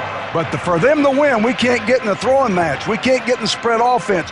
We've got to have success. I guess I'm... It's okay. You coach there, allegedly. But we got to have success because Paul has got to have some success in the running game to be able to play action pass. He underthrew 2 deep passes and it could have been different if he launched. Hey, it's going to be a great second half. Without a doubt, guys. Boise State, a 21-10 lead over Oklahoma. Tom Brenneman alongside the coach Barry Alvarez and Charles Davis. And Coach, we begin with you at halftime. If you're Bob Stoops, what are you saying in your locker room? Well, you're saying we haven't played our best football, and there's a lot of ball to be played yet. So let's just stick with our game plan. But we've got to play better. We've got to play better, but let's not panic. Charles, on the Boise State side. Yeah, I think you have to be very clinical in the locker room. You've shown that you can play with Oklahoma, and they believed that before they came into the game, and stay aggressive in your offensive play calling. That's what got you the 21-10 lead. Boise State will get the football to begin the second half.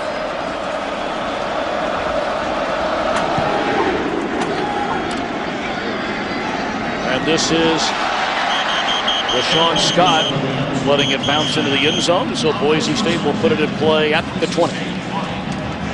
Let's check in downstairs once again with Chris Myers.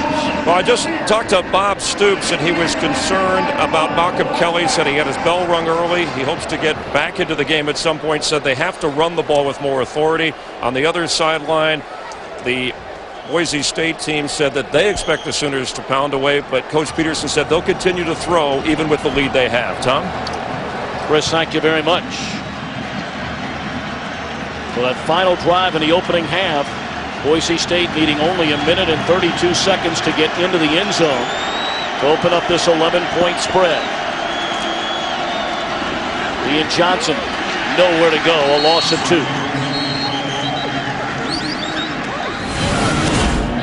Some of the numbers from the opening half.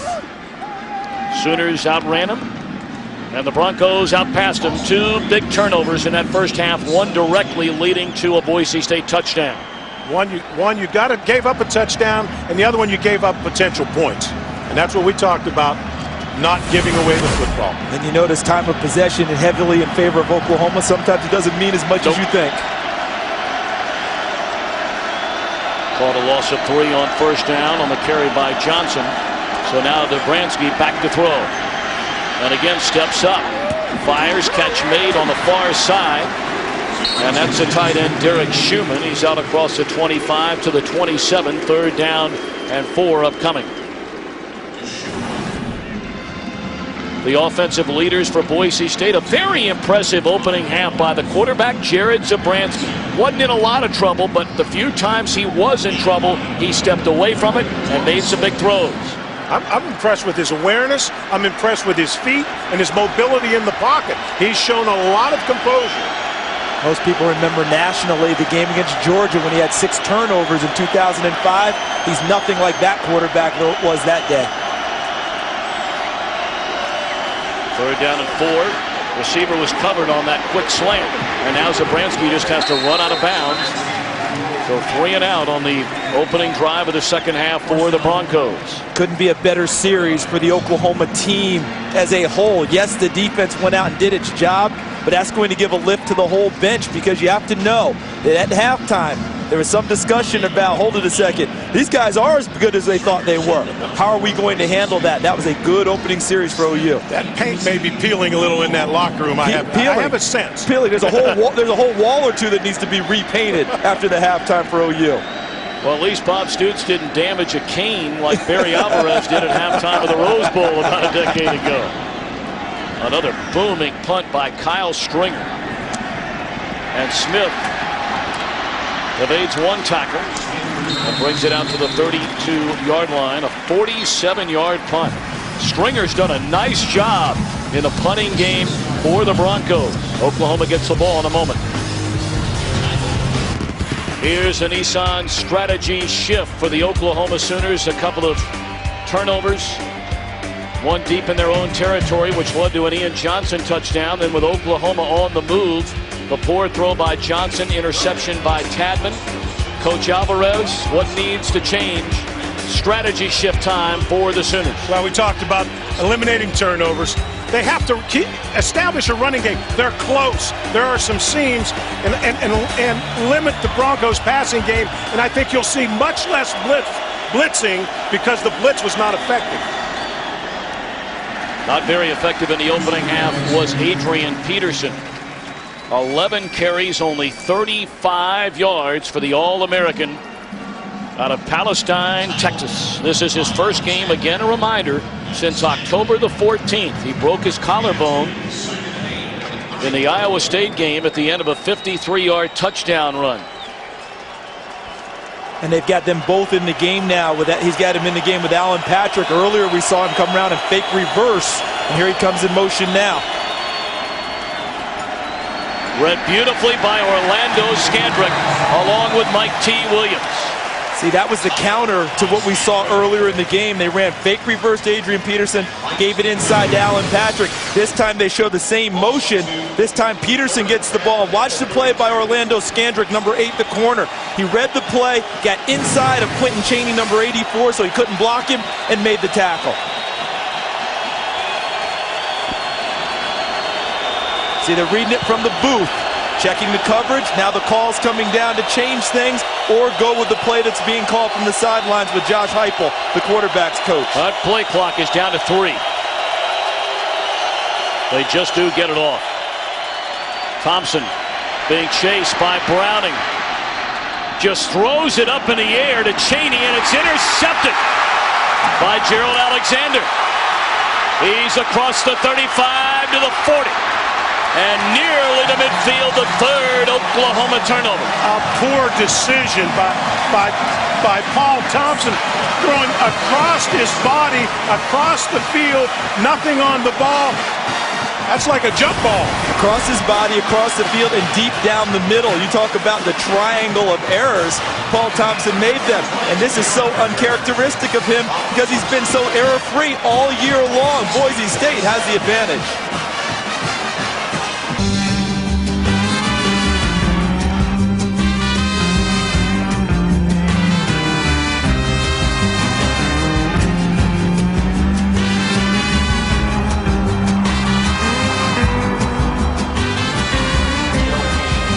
So far, the upstart Boise State University Broncos like their time in the desert. They force their third turnover, and now with 11 minutes to play here in the third quarter, Boise State with a football and a 21-10 lead.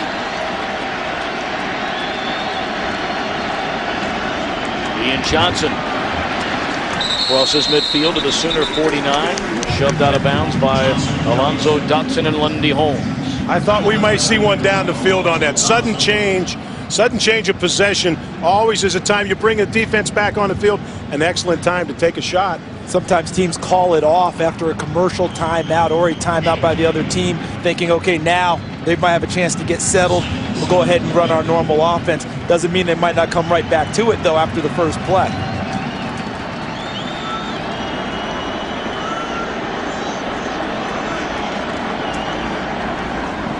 Delay handoff to Johnson, and nowhere to run.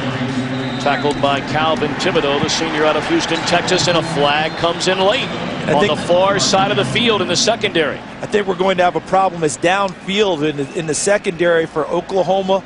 I don't know if they're going to call it on the defensive back or the receiver for after the play. Following the play, personal foul, late hit, 91 on the offense, 15-yard penalty, third down. Derek Schumann, the tight end, one of their smarter players, an all-WAC performer, getting downfield after the whistle and still getting after the defensive back. Take a look to the left of your screen, right there. There he is. There's Derek Schumann. And And he stays with it with Nick Harris and rolls him up after the play is over. The flag came in from the back judge. Didn't see, it looked like a possible leg whip where he kicked his leg up. Him after he rolled him up on the block. So they back him up 15. And rather than 3rd and 7 for Boise State, it goes to 3rd and 22. They need to get to the Oklahoma 43-yard line to convert. Haven't seen him run a screen yet or a draw. Well, there's your draw to Johnson, and he's out across the 40. And Boise State forced to punt it away. They took the safe route right there, just not wanting to throw the ball down the field and force the ball. But it looked like they tried to come out in that series and establish a running game with Johnson. Yeah, and you know, that tells you the intelligence of Chris Peterson and his staff, understanding when to attack and when to lay back and have a little confidence in the rest of your ball club. Defense has played well this evening.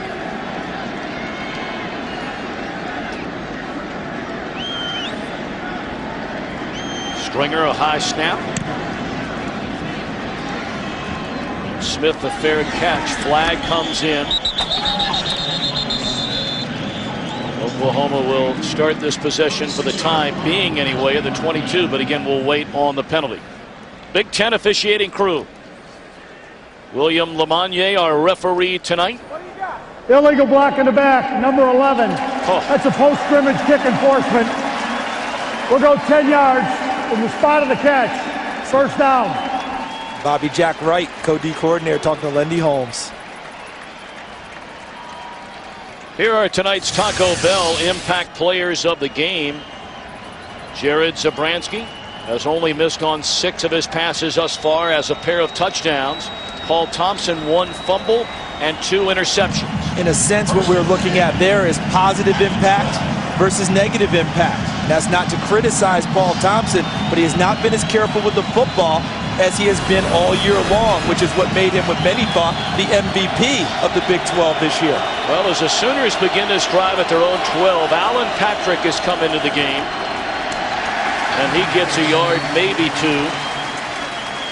You know, we talked to Bob Stoops at length 3 days ago and said Adrian Peterson's back, but it's been a long time since he's played, almost 3 months. If for whatever reason he is not having a good game, will you sit him down and get the ball more to Patrick, who's played here down the stretch since Peterson got hurt? He said, we're here to win the game.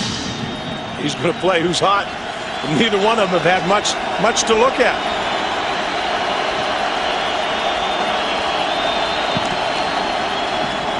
Peterson wakes it to the outside, and he's out near the 20. A late flag comes in again. It's been 8 weeks since he's touched the ball. We talked about it earlier, getting him into a rhythm, getting hit. So there's going to be a face mask against Boise State. Incidental face mask. Number 8 on the defense. That 5-yard penalty results. First down.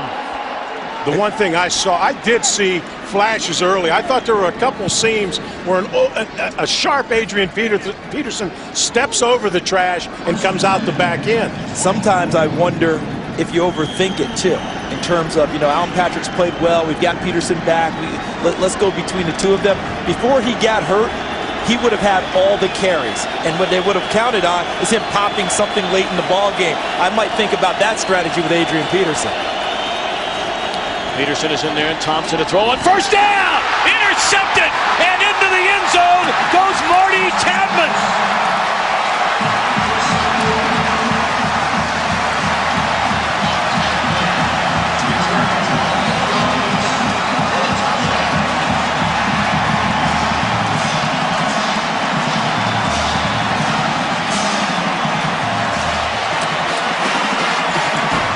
Tadman, his second interception tonight. 12 in his career. That's his second touchdown this season. Wow, that was an underneath flat coverage. I mean, it looked like that wasn't there. Looked like 3 deep coverage with a strong safety underneath, and Marty Tadman, he got to the flat, and the ball, he appeared to be the receiver. I mean, he was the guy in the area, makes a perfect break and carries it home.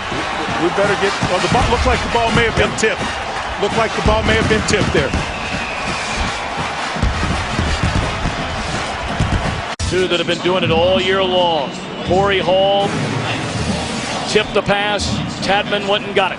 Right there, number 25, Hall, the middle linebacker, tips it. Tadman underneath in the coverage. Kind of replaced the blitzing Colt Brooks, number 31. And Boise State. We've talked about Corey Hall being a football player, always being around the ball, and that's a prime example. 28-10, Boise State in front. Joaquin Iglesias breaks a couple of tackles, still on his feet. Flags littered all over the field.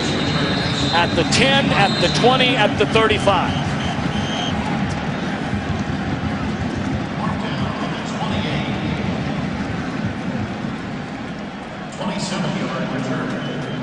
During the regular season, Paul Thompson threw a total of 8 interceptions in 304 attempts. He's thrown 3 interceptions in 16 tries. On the return, illegal block in the back, 22. Half the distance to the goal, first down. You know, I always take a look at a team when you see penalties on the kick in the kicking game with clips. When you see motion, you always think lack of concentration, lack of focus. Right here.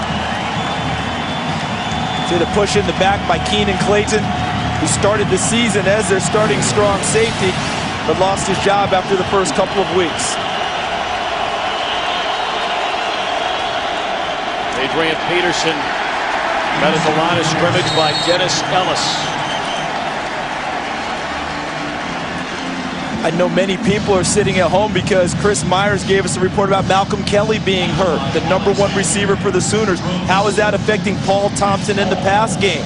But what's affecting him more than anything is they're not able to run the football. Because Paul Thompson gets his best looks throwing the ball off of play action, off of bootleg, when the run game is operating well. Tonight, because they're not really worried as much about the run game, they're into pass coverage a lot easier. Of course, in that Big 12 championship game, Kelly had 10 receptions for 142 yards and 2 touchdowns.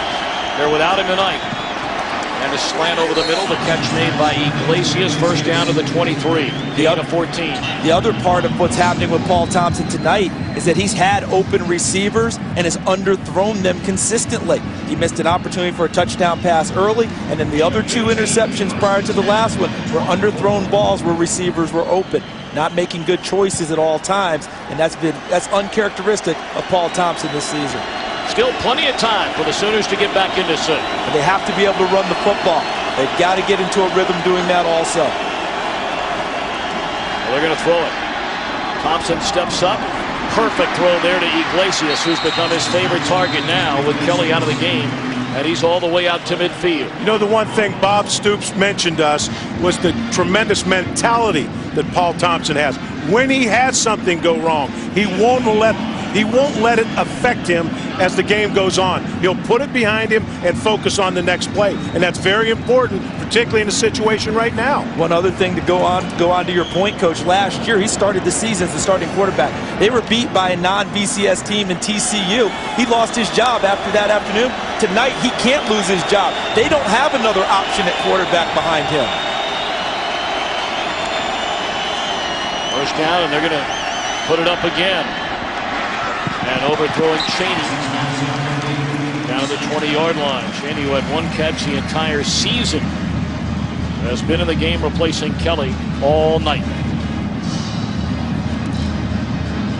As you said earlier, Charles, I think it's going to be very difficult for them to throw every snap and bring this game back. Somewhere along the line, you have to get something in the running game. Plenty of time left on the clock. A lot of time left in this game. I'm a big believer in team DNA, and it's not the Oklahoma DNA to step back and fire it 50 times in a ball game.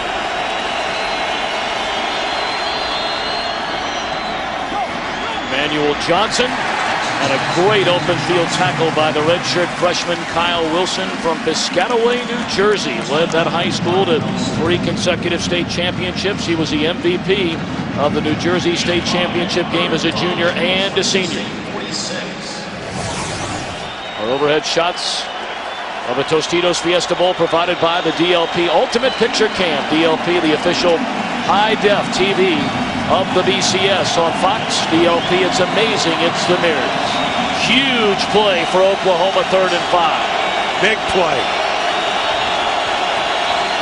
Here they come. Slant. Misread somewhere.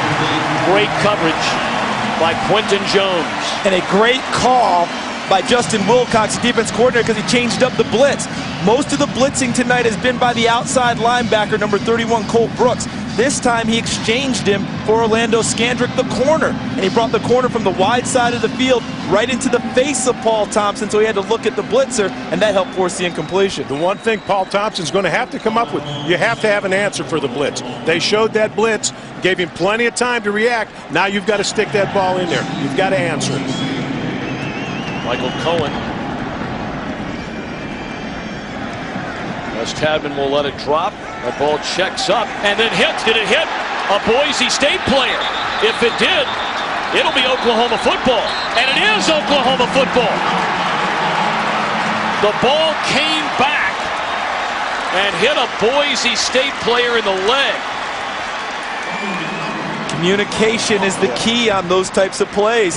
When you are the punt returner, you have to make the call. You've got to get everyone away from the football. You've got to send out the signal. There it is, hitting him right there.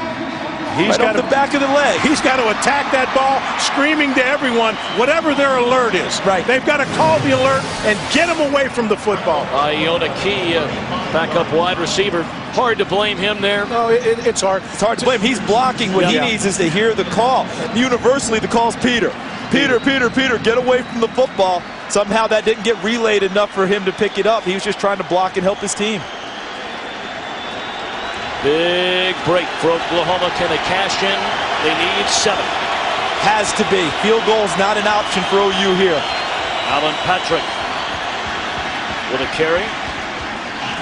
He gets down to the 8-yard line. Andrew Browning, the first man to meet him. I'm impressed. Watch the defensive front of Boise State. There's no movement. They make contact. There's no movement at the line of scrimmage. There's no place for the backs to go. And we've got to get, I would say right here, you've got to get Thompson out on the edge. Give him some type of a run-pass option. Open up the game a little bit. Get out on the edge. Give him something to look at. If it's not there, get it down the field. There's nothing inside.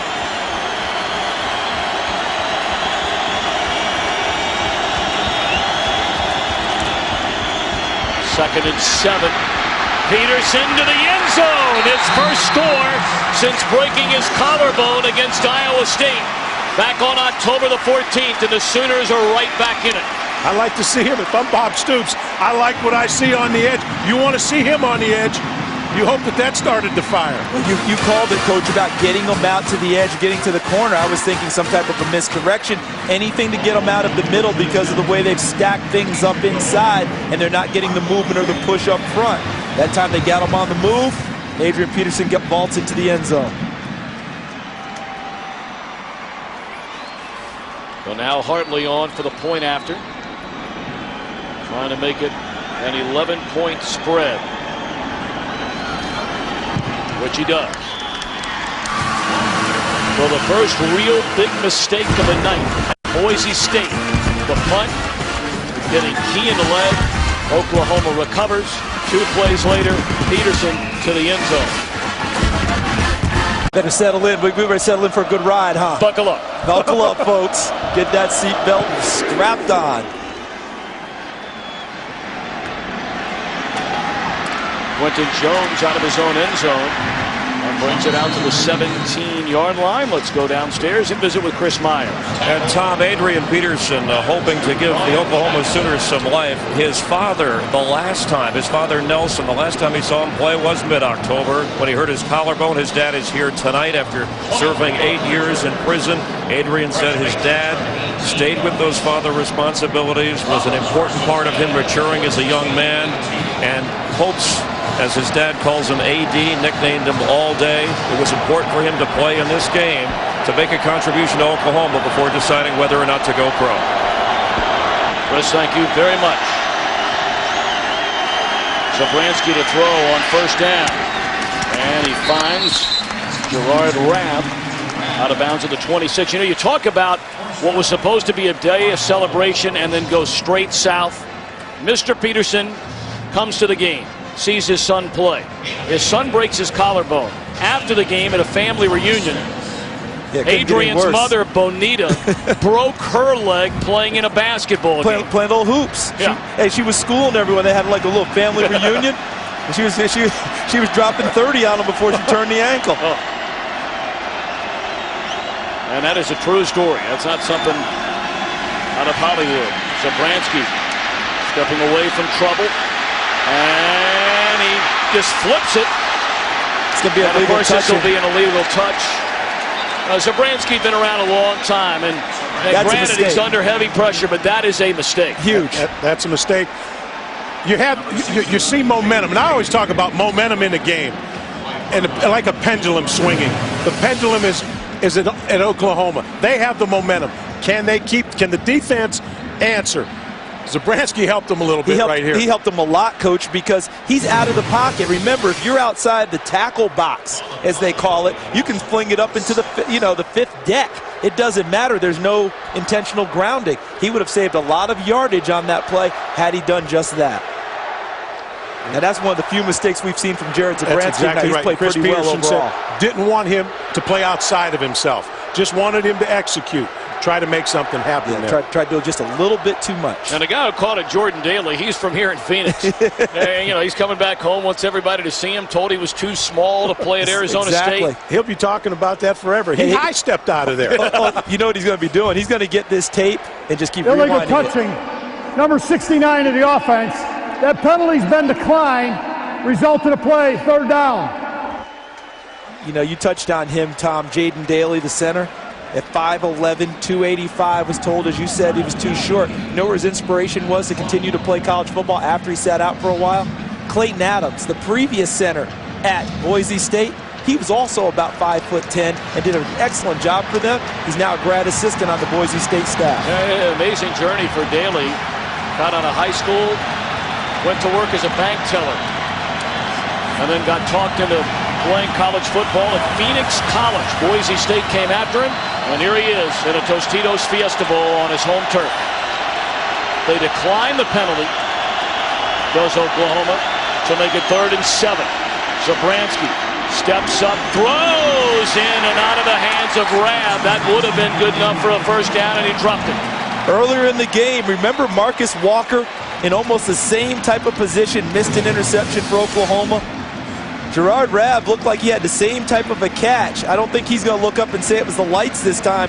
Ball was right in his mitts, and he's not unable to come down with it. Would have been a first down for the Broncos. They came back with a blitz that time. Nick Harris, the strong safety, came after him.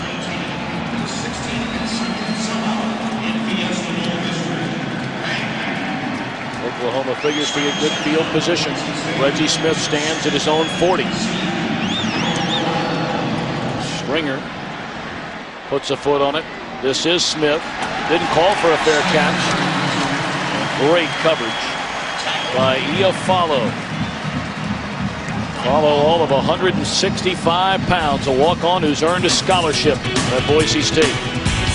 Big play a short while ago. The punt came back. Hit a Boise State player in the leg. And then on the second play following, Peterson to the end zone to get Oklahoma some momentum. You saw that 4.3 speed right there. Yes, you did. And you know what I've noticed? Oklahoma in recent series, Alan Patrick has usually started this series on first down before Peterson comes in.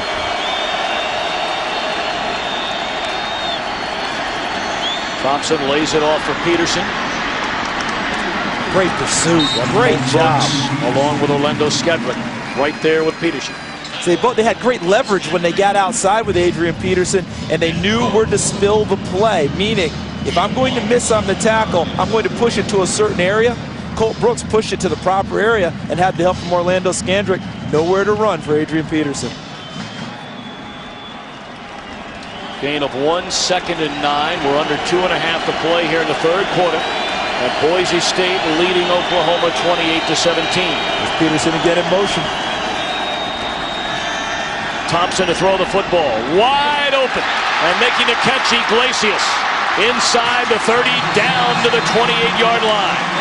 A gain of 32.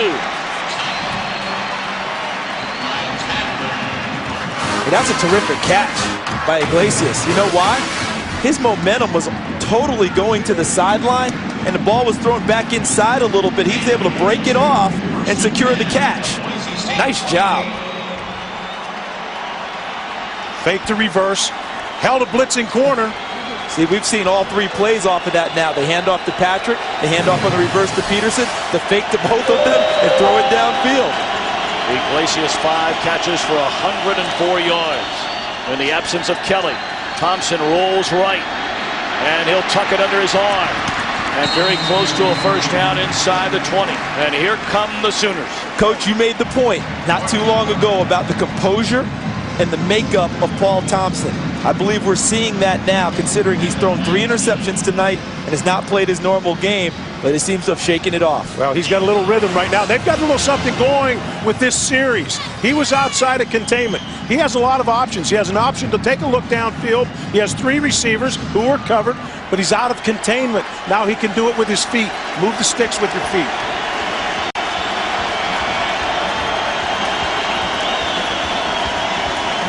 Second down and a yard. Into the open field is Alan Patrick, and he has a first down inside the 10, all the way down to the 7. Because of the series you've talked about, Coach, with the misdirection, take a look at the left side of the offensive line for Oklahoma. Watch what they're going to get done, clearing the path here for Alan Patrick. Look at that, Duke Robinson, 72. Chris Messner, 79. Both of them all Big 12 performers, pushing down inside and creating the gap for the tailback. Been a good night for Patrick. Only 10 carries, but 58 yards. Pretty productive, isn't he? He'll get it on the play fake, and he's close to the 5. Corey Hall and David Shields converge on the stop. Again, you can see two defenders sitting there, shoulder square. There's no extra yardage after contact. That's good fundamental defense. If you turn your shoulders, that back splits it, and he's going to get extra yardage. But you saw the legs churning, but there's no place to go. The old shoulder to shoulder sometimes works, doesn't it? It does. Shoulder square. First-year head coach Chris Peterson, certainly a look of concern. We're under a minute in the third quarter. Oklahoma trailed this game 28-10, and now trying to get it into single digits. Jump ball, and nearly a miraculous catch by Quentin Chaney. Good coverage by Skandrick, but Chaney's elude. Well, I thought they had him on the run. They're going outside. They got things loosened up inside because of their play selection. The fake reverse, the quarterback on the edge, the stretch play. Then Oklahoma hits one up the middle. We come back. I think they thought they had a mismatch. I think they did. I was a little bit surprised. I thought they'd run the ball on that play with Peterson, considering the fact that Chaney comes into tonight with 1 catch on the season.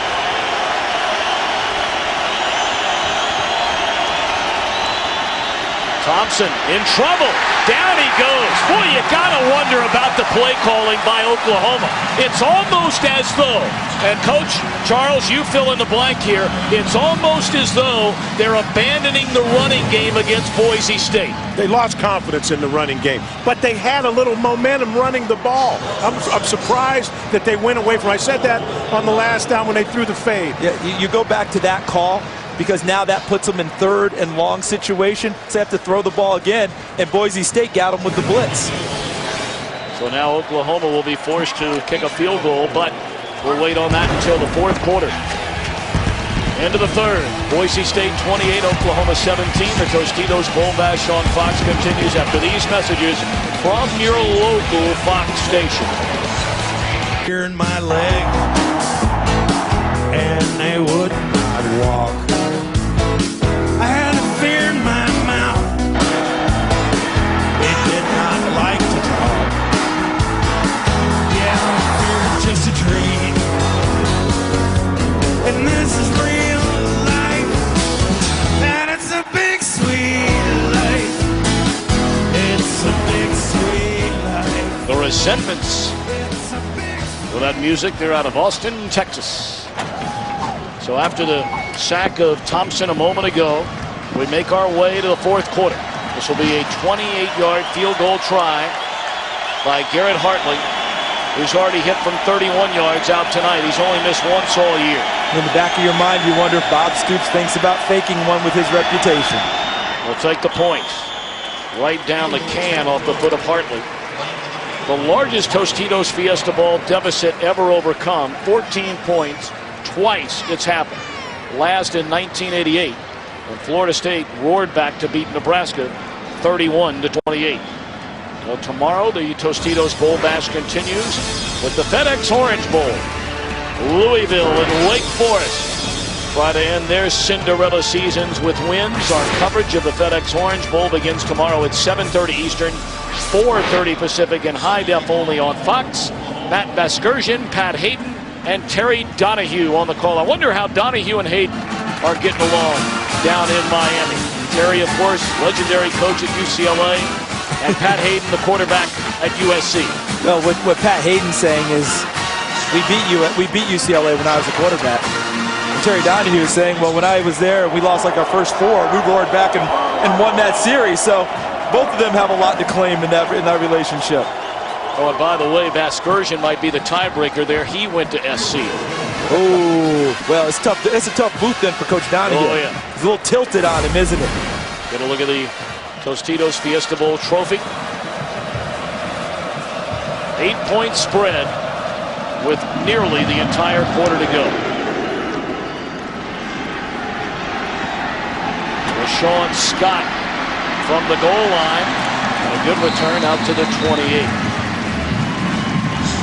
Well, the lesser-known program against the juggernaut program, the 1991 Fiesta Bowl, Louisville against Alabama. The Cardinals came out firing. Quarterback Browning Nagel hit Latrell Ware. 70-yard touchdown. The route was on. Nagel finished with a Fiesta Bowl record 451 passing yards. The defense, special teams, amazing for the Cardinals in a 34-7 shellacking. We opened tonight asking, could again David take down Goliath? Ian Johnson into the secondary out to the 32-yard line. It's been a quiet night for Johnson. 13 carries, 43 yards. It'll be very interesting to see how Boise State offense reacts. They can't tuck their heads. They've got to come out. They've got to make some things happen. The momentum is with Oklahoma right now. Coming up to line to scrimmage quickly. Second down handoff to Johnson, and he breaks it to the outside, and that's good enough for a first down. That is the first down in the second half for the Boise State offense. We spent time in Boise, Idaho, visiting with this ball club. We've talked with enough people, pro scouts, coaches. What's the one word they use about Ian Johnson most often, besides tough? Because he's all of that. Patient. He's a very patient runner. He waits, he reads the blocks, he lets his lineman get out ahead of him, and then when he sees a hole, he bursts through it. We just saw that on that 14-yard How many game. times have we seen him come out of the pile and come shooting out the back end? Sometimes you lose sight of him, and then here he comes.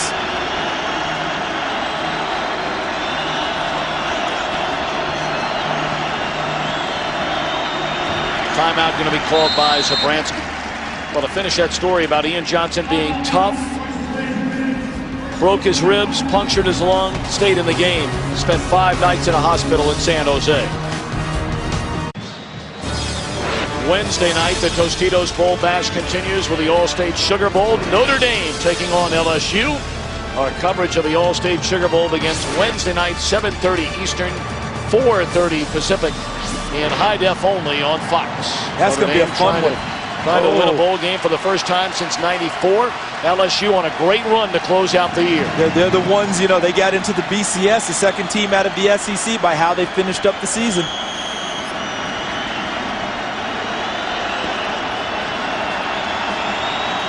Fourth quarter just underway.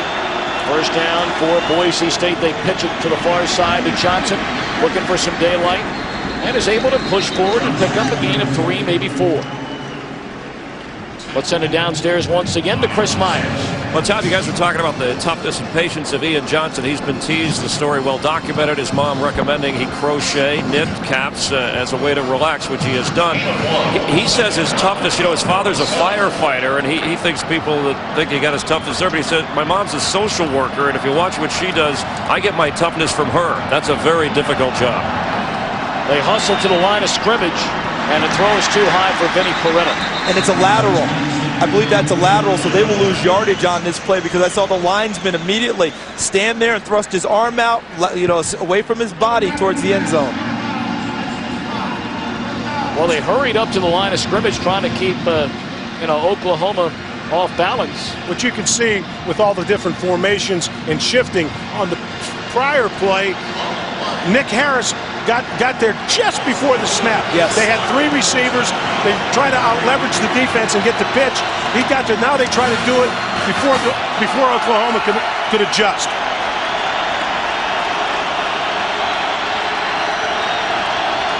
Loss of 4, 3rd and 13. Zabransky steps up and he can run.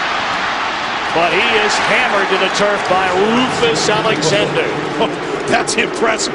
Open field tackle. It's like a form tackle. It's an absolutely perfect tackle, but it brings to mind the scouting report on Jared Zabransky. He's one of the 3 fastest players on the Boise State team, but he never makes people miss. Straight from the coaching staff, rarely makes people miss. Well, it's hard to make Rufus Alexander miss anyway. That's why he's the Big 12 Defensive Player of the Year. I was going to say, if there's one cat you want to make miss, it's Rufus Alexander. That was like a heat-seeking missile right there. And not many people allow him to miss, that's for sure. Springer puts a foot on it. And Smith calls for a fair catch all the way back to the 4, and Coach Alvarez is gritting his teeth together. Never step back behind the 10-yard line. Ever. Let him have it. Boise State jumped in front 14-0. 49-yard touchdown to Dryzen James after an Oklahoma turnover. Ian Johnson a touchdown. And after building an 18-point lead, a special teams break for Oklahoma. Capped off by an Adrian Peterson touchdown. They've added a field goal since to chop 10 points off what was an 18-point advantage. You have to think the Boise State defense has been on the field a lot in the second half. Can Oklahoma continue to try and wear them down and have those 3-yard runs become bigger? Oh my! Dennis Ellis, say hello to Adrian Peterson. Not gonna wear down anyone like that. Great job by Dennis Ellis, defeating the block by George Duke Robinson. So you want to be a football player? Are you sure? Check this out. Wow, that's how it's supposed to be done. Defeat the offensive line. They don't look tired and worn out to me. Coach, that was a training film tackle right there. Loss of 1, 2nd and 11.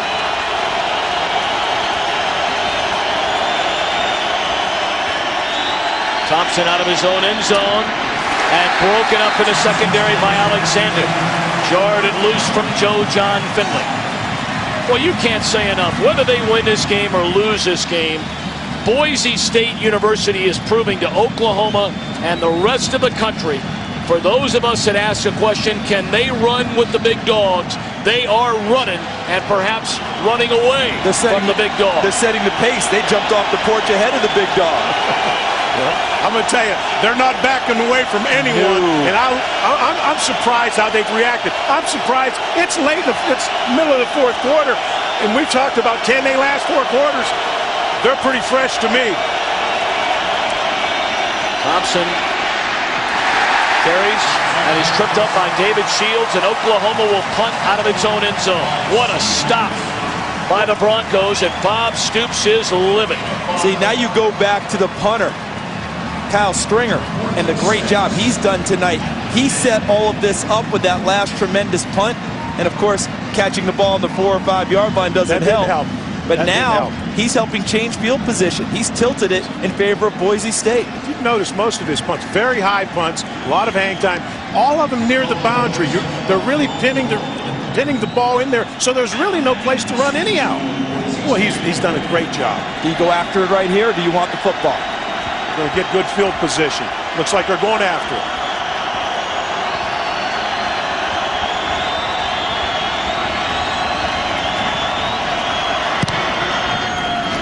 Good punt here by Michael Cohen. This is Tadman from his own 40. Crosses midfield, and he was shellacked by Lewis Baker.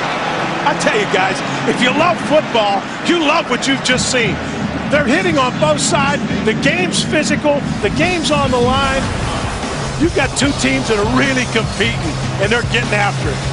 Like Barry Alvarez and Charles Davis are banging one another up here in the booth. Let's cool things off a minute. Aerial coverage of tonight's Tostitos Fiesta Bowl from the University of Phoenix Stadium in Glendale, Arizona is brought to you by Budweiser. Brand new facility about 10 miles north of downtown Phoenix, gorgeous. Arizona. Just gorgeous. Hey, with this field position, why not take a shot? They haven't gotten much done offensively this half. Why not go after it? They're going to hand it to Ian Johnson, and he breaks through the initial defensive front of Oklahoma and carries it down to the 44-yard line. You know, in this half, what's Boise, before this drive, 4 possessions. They punted it 4 times. The points they got, the interception return for a touchdown by Marty Tadman. I'm looking at this field position here and the way Kyle Stringer's punting the ball. Even if you get stuffed, you're going to put Oklahoma in the hole. This is why I would go ahead and try and get something big on them right now. Watch number 9, the top of your screen. They have some plays called for him tonight. Nope, they're going to hand it to Ian Johnson. And he has perhaps enough yardage inside the 40, needed to get to the 39. Ian Johnson came in second only to Garrett Wolf in yards rushing per game. Been pretty quiet for Johnson, but they're staying with him, and why not? 16 carries, 64 yards. In 8 games this season, they gave him the ball 20 or more times. Durable, tough, strong, late. And he loves the bright lights of national television. Their biggest TV games, 715 yards and 14 touchdowns scored this year. Going to get it again. He plows ahead inside the 35-yard line. Chris Myers talked a moment ago. What a delightful kid Ian Johnson is. Grew up just outside of Los Angeles in San Dimas, California. Went to Damien High School. Hard to believe in Southern California that some of the quote-unquote big boys didn't come knocking on the door of Ian Johnson. He didn't have the measurables maybe some of them were looking for, but he talked about it earlier in our ball game. We had that great sound bite, you know, about measuring heart and understanding that. Well, we're seeing the evidence of it from Ian Johnson, and we've seen it all year long. You're going to keep seeing him get the ball until he's stopped. Hard to bring him down. And is that ball loose? On the far side. Yes, it is. Oklahoma has recovered. Rufus Alexander stripped it away, and Curtis Lofton covered it up.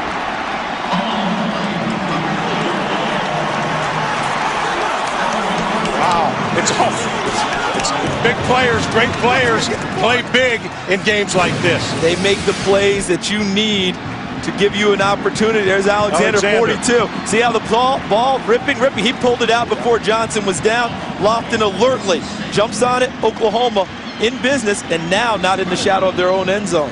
Trying to fight for a couple extra yards, finish a run, expose the ball.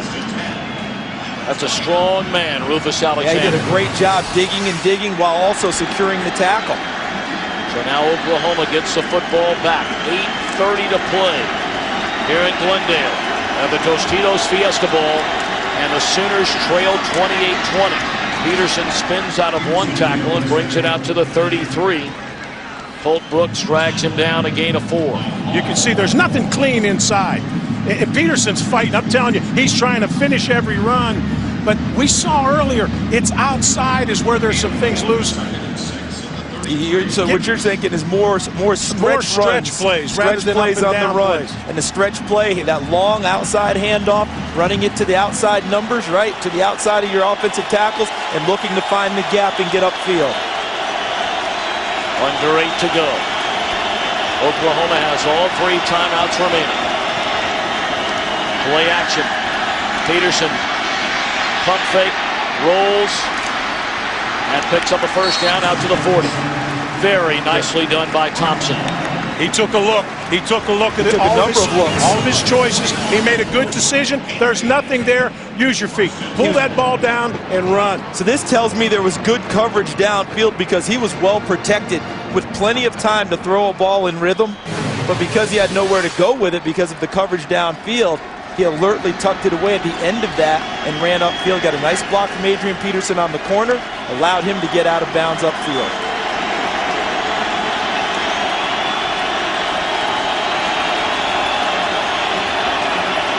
Finley in motion. Peterson a carry. Nowhere to go.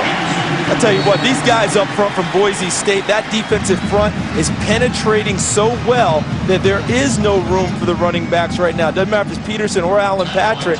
They are getting upfield and creating havoc. You'll never see the end of the defense knocked off. You never see a dent in the defense. They're always up the field penetrating and always have the proper leverage. That's what I see. Everyone's fitted in the right gaps with the proper arm free and no place to go. Down to 7 minutes. A 2nd and 11 for the Sooners. Quick throw to Johnson. And he is tackled. Good open field tackle out of the 45-yard line made by Kyle Wilson. Boy, if he beats Wilson, he's off to the races. You know, this is an interesting call here, Coach, because earlier in the game I was talking about 4-down territory, and then when it came up 4th and 2, they ended up punting the football. You may be at 4-down territory. You've got 6 minutes left, yes. Charles. You've got 6 minutes left. It depends on what you have here. Bobby Stoops is a gambler. That's what I'm thinking. 3rd and 4.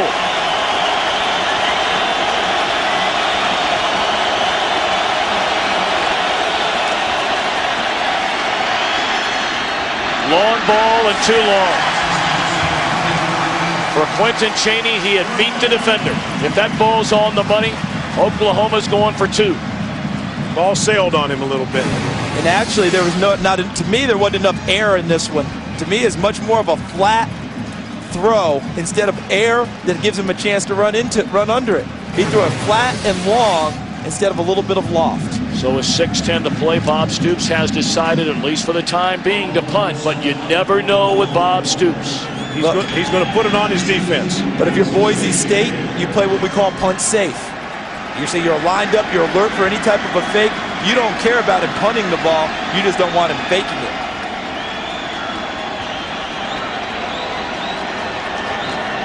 He is going to punt it. Beautiful hang time here. Tadman will let it go and into the end zone. 6:01 to play at the Tostitos Fiesta Bowl. Can Boise State now drive the dagger into the OU defense and put this game away? Game, Tom Brenneman talked about the big man for the little school at Boise State, Lyle Smith. Now late in the stages of this game, a big upset possibly in the making for the Broncos. So big that the governor who played for Lyle, Butch Otter, sworn in earlier today, took a plane here to the game to be on the sideline and root for the Broncos and hopes, as he called it, the biggest thing to hit Idaho since the potato, that his team could hold on. Tom? And the son of a potato farmer, Jared Zabransky, who grew up just across the border in Oregon, is trying to lead Boise State to what would be a monumental upset of Oklahoma. But first things first, tackle made by Lundy Holmes on the first down carry by Ian Johnson. I'll tell you the one thing that Boise State has to watch, and they can do right now, you've got a timeout, Oklahoma, but they've got to milk the 25-second clock. The last series, they were snapping the ball with 15 seconds on the clock. If you manage the clock properly, you've got an 8-point lead. If you manage it properly, snap the ball with less than 5 seconds, you take a series away from your opponent. I think they also can't get too conservative in what they're doing too, because I don't think that Oklahoma's going to allow them to just run the clock out. I think we just saw Lundy Holmes coming in from the corner position. They're going to come after him right now. I think they've got to make some plays and get some first downs. And again, a reminder, our Bowl Bash on Fox continues tomorrow night. Louisville and Wake Forest, 2 great stories in college football this season in the FedEx Orange Bowl. Coverage begins at 7:30 Eastern, 4:30 Pacific, only on Fox. Tom, earlier we showed the giant killer video of Louisville taking out Alabama here in the Fiesta Bowl. Louisville is no longer that type of a team. They're more of a bully. Wake Forest fits that definition. Wake Forest and Boise State together is a heck of a banquet, isn't it? It's going to be fun tomorrow night. So keep it right here on Fox. Adrian Peterson. Is he down to the final 5.5 minutes of his brilliant Oklahoma career? Boise State trying to give their first-year head coach Chris Peterson a perfect season and a stunning upset in this Tostitos Fiesta Bowl. Can the OU defense stop Sobransky and company? 2nd down and 10. He will throw it. And backing in to the sideline is the wide receiver Rab. You scratch your head. He lost where he was. He didn't realize where he was. Had his back to the boundary. Thought somebody was on his back. And the offensive line for Jared Sobransky did another terrific job picking up the blitz. We're down to 3rd and 1. See, if he had field awareness, that's a first down for Boise State and a few more yards. But since he didn't, it now creates a 3rd and 1. But again, the Boise State offensive line has done a great job all night long. Well, now they snap the ball with 10 on the clock. Sobransky going to roll. How about the call and the first down conversion? Great call, and they find the tight end, Derek Schumann, for a first down. In the first half, I was wrong about what I thought Boise State would do. I feel like I'm a little bit better rhythm myself this half because they ran up and snapped the ball. Great call, right? But what did I say? They can't go so conservative and just hand it back to Oklahoma. Too much time left on the clock. Run your offense. Run the things that have been successful. You know, Tom, you say great call. It was great execution. The call, it's always execution. Well said, Coach. Well said. If you don't execute, everybody goes, what are you, dummy, throwing the ball? We're at the 5-minute mark, and they'll keep it on the ground to Ian Johnson, and he breaks into the open field. And Johnson out to the 47. A 15-yard run for the sophomore. Can't say enough about this offensive line. I mean, look at the holes. Look at the guy. There's Tad Miller, 66, coming around. Daly, 69. On the right side, Cavender, 64. Andrew Woodruff, they nicknamed him Psycho, number 60. Chopping big holes in the defensive front of Oklahoma. And look for a lot of blitzing coming from Brett Venables in the Oklahoma defense. So there could still be more big runs there if they pop the first level. First down, we're down to 4:30 left. Oklahoma with 2 timeouts remaining. They'll stay on the ground with Johnson. And he picks up a yard. Johnson in, closing in on 100 yards tonight. Now at 95. Our overhead shots of tonight's Tostitos Fiesta Bowl provided by the DLP Ultimate Picture Cam. It's the best camera in football. DLP is the official HD TV of the BCS on Fox. DLP, it's amazing. It's the mirrors, and it doesn't get much better than that. I'd like to have that at home. Watch the rest of the bowl games. Well, you own Wisconsin. I'm surprised you don't. And by the way, congratulations of your Badgers and the man you handpicked to take your place, Brett Bielema, who won or lost only 1 time. 12 wins. 12 wins, joining Larry Coker and Chris Peterson. Chris Peterson he's 12-0 right now. 12 wins this season. So congratulations to the Badgers. Well, they played great. I talked to Brett afterwards and congratulated him. He said, "Coach, we didn't play very well." I said, "Oh, Brett, you won the game. Yeah, Don't worry about that. Let's not get into that. Go relax. Go have some fun and celebrate." What a great year. A terrific year, and again, my congratulations also. But as I look at this ball game, the thing that has probably impressed me the most about Boise State and how they've played this game is there has not been a lot of trickery in terms of getting it done. You often think about the David and Goliath games, and you've got to fool them all the time and run reverses and fakes and all this other stuff. They've really gone toe-to-toe all night with Oklahoma and gotten them running their regular offense. 2nd down and 9. Oklahoma with 1 timeout remaining. Got to protect the ball here. Boise State cannot turn over the football in this situation. That's Oklahoma's best hope. Can you believe this? Oklahoma is calling a timeout. Brent Venables almost looking with a question expression. 3rd and final. That is their final timeout. Can you believe that? goodness. Well, Bob Stoops is really upset on that Oklahoma sideline. They just burned their final timeout. What happened here? Well, they broke the huddle with 12 players. Bob Stoops is saying that's a penalty. Oklahoma has the wrong personnel grouping in the game, but he saw it when the 12th guy went off. He wants a penalty. See, they got one earlier in the ball game, remember? Illegal substitution. They had a 5-yard penalty. He wants another one here in this situation. In his estimation, the officials missed that one. The official said didn't happen. Been a rough night for the 46-year-old from Youngstown, Ohio. Oklahoma coming in. I mean, he had him ready to play. There's no question. You brought it up earlier right from the start, Charles. They were not in any way, shape, or form overlooking Boise State. Give the credit to Boise State. They have shown up in the desert to play tonight. Tell you what, this Cinderella title for all these teams coming out, Utah pounded Pitt in this bowl game a couple of years ago. The Cinderella thing's starting to go the way of the books, isn't it? Safe handoff, fake handoff, and Zabransky just going to burn some time. Oklahoma now out of timeouts. They can't stop it. All right, now what about on this 3rd and 9 call? He's got to throw the football. He's got to throw the football. You've got a punter that's been dropping the ball inside the 10-yard line all day. Oklahoma's going to have to drive the ball 90 yards. You want to throw the football and try to keep the ball. See if you can't move the chains one more time. And with the punter they have, I would really think hard about trying to get something big on the outside. I know you don't want to hold the ball too long back there, but maybe you take a shot with one of those big receivers outside and really try and make it work here. Zabransky to throw.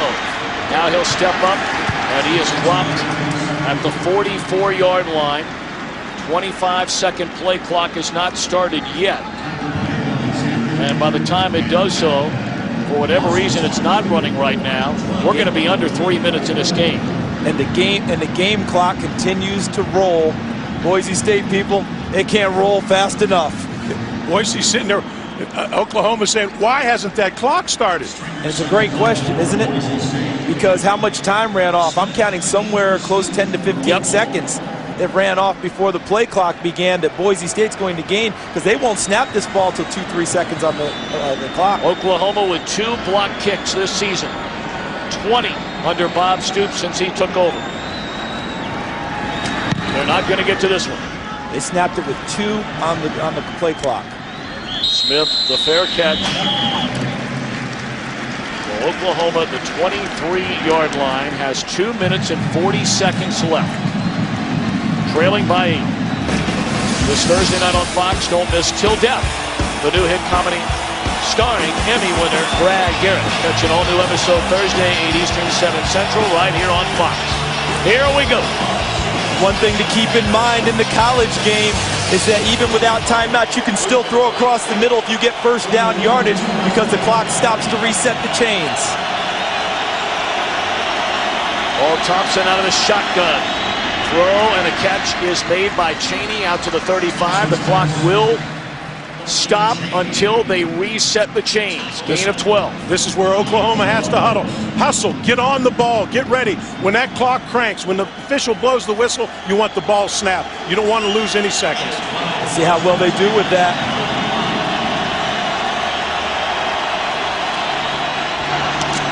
Catch, Manuel Johnson.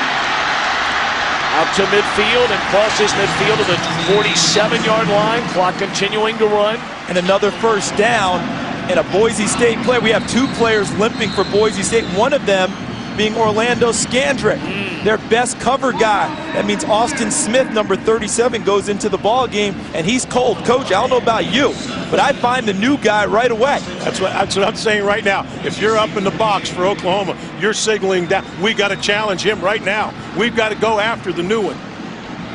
Kyle Wilson was also limping after the play, number 22, the other starting corner. Well, they're going to get Scandrick off the field and get right back to playing. Quentin Jones has come in on the far side along with Austin Smith, as you mentioned, Charles. There's Smith, number 37. Will they come after him? The answer is yes.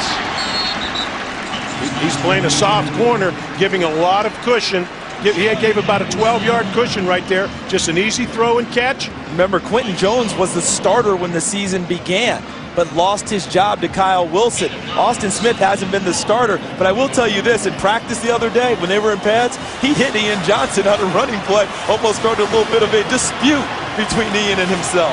Chris Peterson was after him. 2:06 to go. I would find him in coverage, though, and try and work him.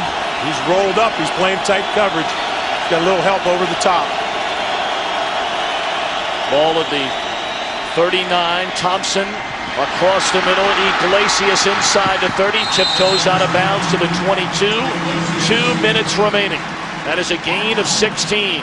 Thompson taking him right down the field. But remember, they need a touchdown and the 2-point conversion. Thompson showing a lot of composure, seeing the field. Now, that Boise front has to be tired. This is where you tire out a defensive front. No huddle, hurry to the ball. I thought you said they were awfully fresh. I mean, when did they get tired here? When did that happen? The no huddle. Oh, yeah, you're right. No huddle.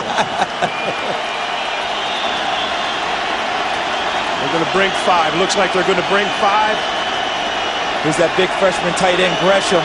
Haven't found him at all tonight.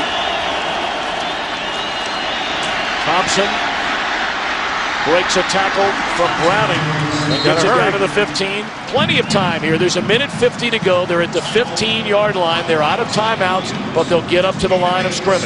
And I say hurry. I mean, get off the ground. You got to get off the ground, get your people lined up. Thompson makes his call. See, Boise State just substituted in a defensive lineman trying to get some fresh legs. Ian Smart. Thompson on the slant, and a flag comes in. And there's the man you talked about a moment ago, lost his job as a starter earlier this season, Quentin Jones.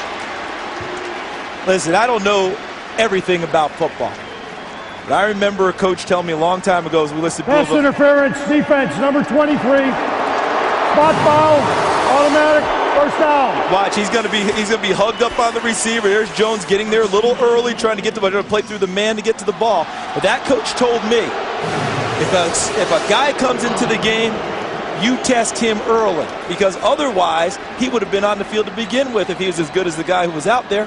Check him out. Jones is now off as they bring in an extra lineman up front for Boise State, figuring Oklahoma will throw. First and goal from the 5. 1:30 to go. Oklahoma needing a touchdown and a 2-point conversion to tie. See how they're playing off? They won't retreat from that goal line. To the end zone, tipped, caught by Cheney. Wow. Touchdown, Oklahoma. Now they have to go and get 2. They have tried 2-point conversion this season, and it failed. I tell you, it's very difficult to find a hole as you drop that many people in that short a distance. The field is restricted, but he squeezed that in there. Excellent vision. It's a tip drill. And this time, ball's tipped. And this time the receiver won the tip drill. Boy, look at Chris Peterson egging his team on. A Sooner fan. Oh, this is tough. Can't stand to watch. Sooners having trouble with personnel. Running.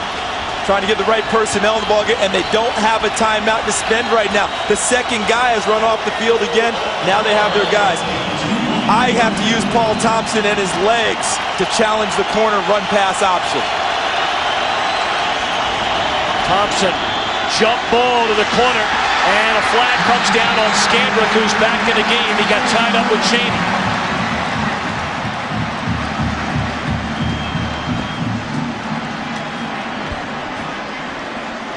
Ball now, guys, if this is interference, this ball's got to go down to the 1.5, right? Or does it go to the 1? Normally it's the 2 when the ball's out in the field, but it's 2-point conversion. Interference, defense number 8. We're still on the try. Half the distance. So it's half the distance. Ball's on the 1-yard line. It's a good call. So that's a little good call. Half and a little bit more. Now, do you come back inside and hand it off to the horse, or do you still see? To me, I'm still trying to run pass option with my quarterback. I want extra options. Coach, what are you doing? I got to go run pass option. Give the quarterback a chance. 3 tight end set. Adrian Peterson in the eye. Gresham on the jump ball to the end zone. He Did he get it? There's a flag down. Still no signal given by the official. There is a flag on the play. It's going to be interesting because Gresham was the motion man over there, splitting wide. They tried to use him to isolate by formation, a mismatch, which they did. Let's see what the flag is, though. Was he not set, Charles? Could be. Could be. Illegal shift, offense. 2 men moving, did not reset. 5-yard penalty, still on the try. The call. Holy mackerel. The call was excellent. Watch. Gresham, there's the motion by Finley, and there goes the motion by Gresham 18. 19 and 18, the 2 tight ends in motion. I love the call in terms of isolating him on the linebacker, but now they've got a big one.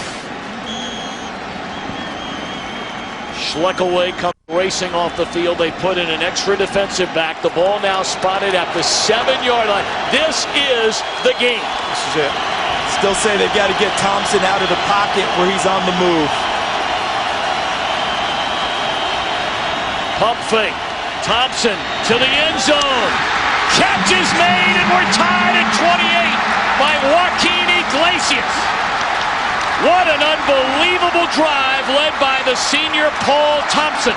They tried to throw another fade, but good awareness by Thompson and patience to find open receiver. The numbers of Paul Thompson on this drive, guys. 5 for 5, 66 yards. Reminds you of the 99-yard drive against Nebraska in the Big 12 title game where he was 6 of 8 on that drive and led them downfield for a touchdown. Well, when they were down by 18, both of you guys said, in our amount of time this week with Bob Stoops and the Oklahoma staff, character, the #1 word repeated over and over and over again about Paul Thompson. Well, we said it earlier, but this is about expectations. Oklahoma expects to win. No one panicked on the drive. You saw Thompson, who's been struggling during the day. He's had some issues. Takes him straight down the field. Everyone kept their composure, made plays when they had to, overcame a penalty. I know one thing. You and I are both fired as play callers because we kept calling that run-pass option, and they wanted to stay in the pocket, and it worked for them. But watch, coaches, you called it. He wanted to throw a fade here because what they ran was Chaney on a slant and then go into the fade. He had to come to his second option, which was Joaquin Iglesias in the middle. Since 1999, these are the 2 winningest programs in all of college football. The senior quarterback who went the circuitous route to get that starting job back, Paul Thompson, has done his part. Now can the 3-year starter, a 32-5 record as a starter, Jared Zabransky, can he get his team down the field to win it? Look at the catch by Iglesias, going down to secure the catch and making sure that he had his arms underneath it. I think they're taking a look at it, but in my estimation, no, that's a good catch. They're ready to kick this thing off. So here we go. 1:26 to play. Boise has 2 timeouts. And that ball 3 yards deep into the end zone, and this is Quentin Jones to bring it out. Out across the 20 to the 25.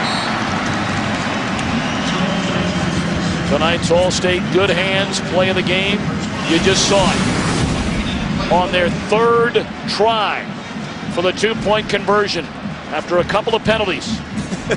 Finding Iglesias, who's had a monster night, over 100 yards receiving, 120 to be exact. And they got it 3 times they had to go, and the odds of getting a 2-point conversion are well below 50%.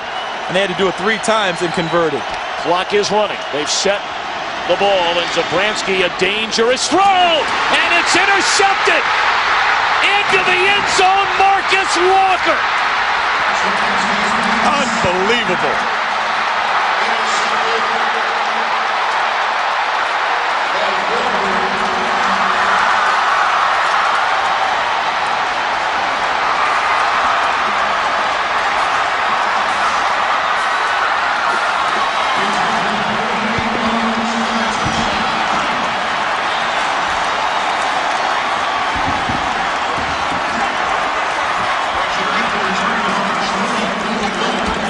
Well, the big dog got hungry. Let's take a look at it. Zabransky, I guess, expecting what, Charles, a receiver to break to the sideline. He thought he was going to the sideline, and he threw the ball on a timing route without really seeing the break of the defensive back. The receiver continues upfield. Does Walker stay in bounds is the question right now. Boise State praying that he did not, but it appears that the tightrope walking of Marcus Walker is going to pay off for Oklahoma. Walker took over as a starter at cornerback, the 4th game of the season. Last year had a pair of surgeries, one on each shoulder. Played only 7 games. Can we all agree coming into this game, one of the questions was, would Jared Zabransky play within himself, not make the crucial mistakes that we saw him make at Georgia to open the 2005 season? Up into that throw. So the play's upheld. Touchdown. So up until that throw, overall, he had about one other bad one with the sack. But overall, what a heartbreaker for that senior. Well, you question his thought from throwing one hash, an out cut, regardless of whether the receiver made the proper cut or not, or ran the proper route. He's throwing from a far hash mark, an out cut on the other boundary. That's a lot of exposure. This game's not over yet. There's still 1:02 remaining. Boise State has 2 timeouts left, down by 7. We invite you to stay tuned here on Fox after the game for the DirecTV postgame show. Chris Rose, Jimmy Johnson, Barry Switzer, and company standing by. We'll have the trophy presentation on the field.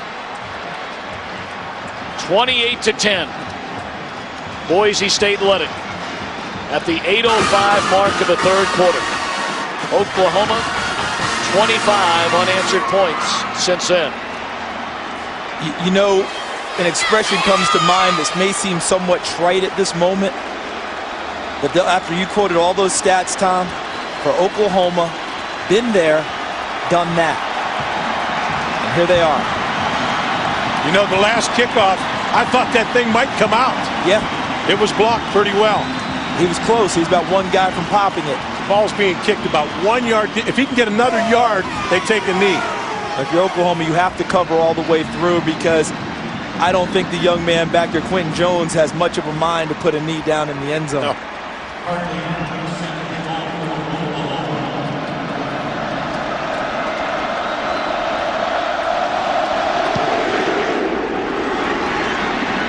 Jones, 2 yards deep, will bring it out again.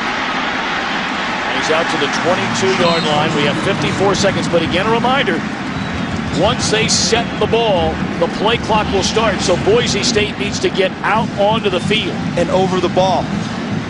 Once the official sets the chains, you'll see him crank it. Here goes the clock. New rule. And Tom, you brought up a great point. This isn't over. Jared Zabransky actually gets a chance for redemption on this last drive. Still good to have a senior pulling the trigger for you. Clock running at 50 seconds. Zabransky steps up, looking down the field, fires, and it's caught by the tight end Schumann, trying to get out of bounds. He's to the 43. Clock stops, so it's a first down. So hustle up and get on the line of scrimmage. They can spike the ball if they so choose here. It's a gain of 36. They do have 2 timeouts left. Zabransky has them ready. They're showing a lot of poise in this situation too, aren't they? Zabransky, down he goes into the arms of Larry Burdine, and they're going to have to call a timeout. Loss of 8. 30 seconds remain.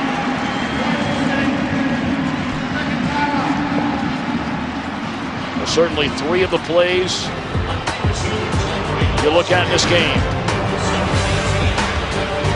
The touchdown catch, the 2-point conversion, then the next offensive play from scrimmage, the interception by Walker, races into the end zone, giving Oklahoma its first lead of the game. And how about that play by Marcus Walker? Let me take you back a couple of years.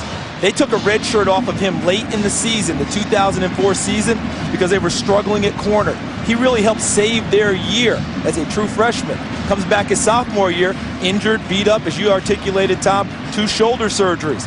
He didn't play all that well. Came back this year with a vengeance, his second team all Big 12, and caps it off with that interception.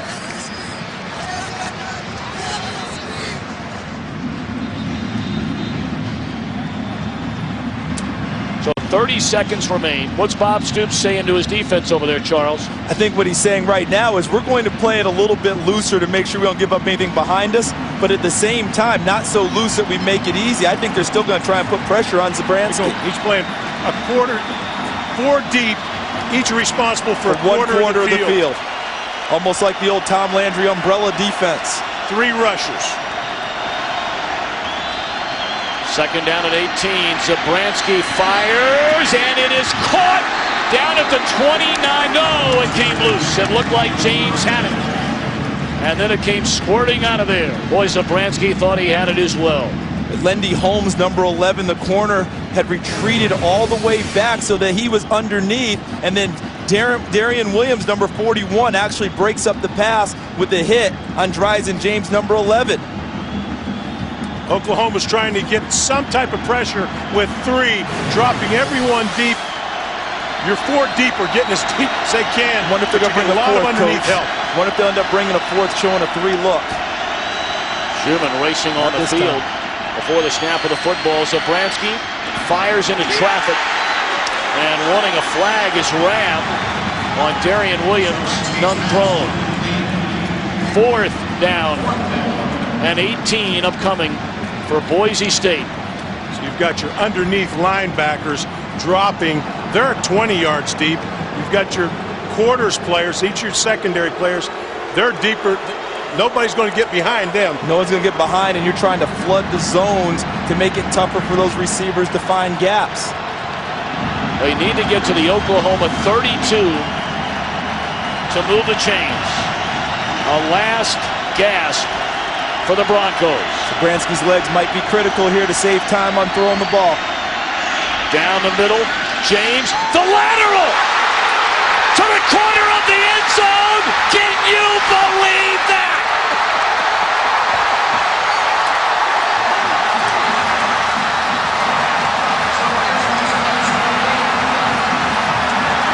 I've seen it all. Now,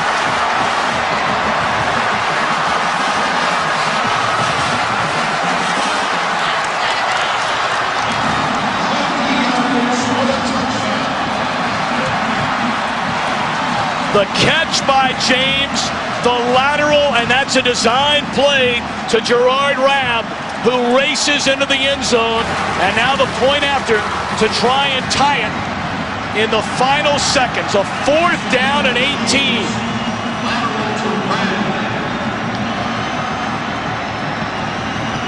Anthony Montgomery, and it is good. Well, it's not the size of the dog in the fight. It's the size of the fight in the dog. And how about Jared Zabransky and his redemption? After the interception, the hook and lateral, and it goes in. This is beautiful. Shades of Utah, Fiesta Bowl 2004. Boy, is that, look at the execution. It's perfect.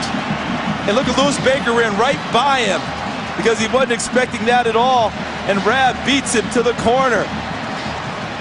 Boy, it doesn't get much better than that right there. Listen, our colleague Jimmy Johnson working the show with us. How about those Broncos?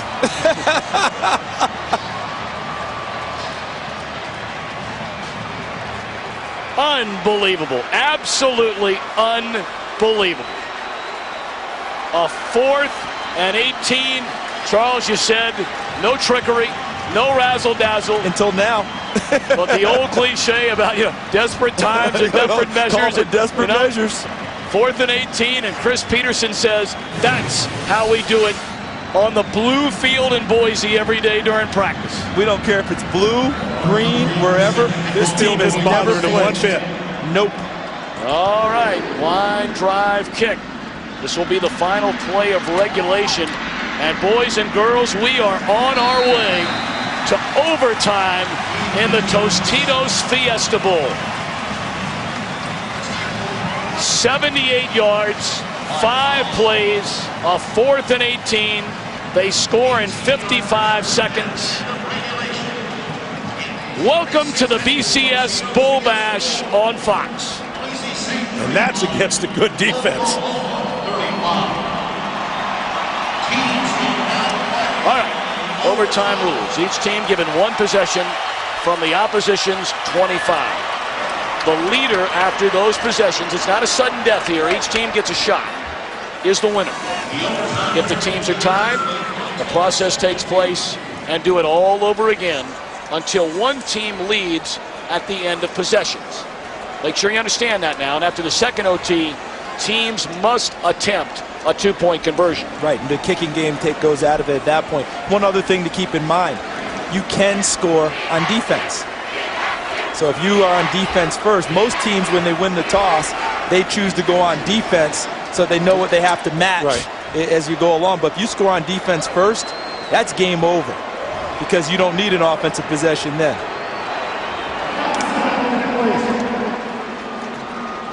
You can even see the respect the players have for one another as the captains come out for this coin toss. Boise, you'll call a toss.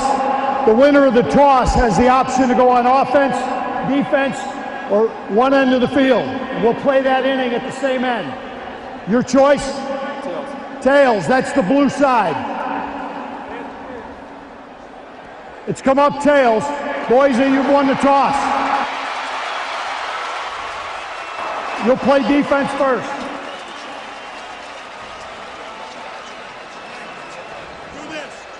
All righty, Oklahoma will get it in the overtime. Here we go. That's what I'm talking about. Hey, that doesn't work. That never happens. We can't lose if they can't stop us, baby. Okay? We can go all day. We can go all day. Huh? Let's go, baby. The emotion, the spirit of college football.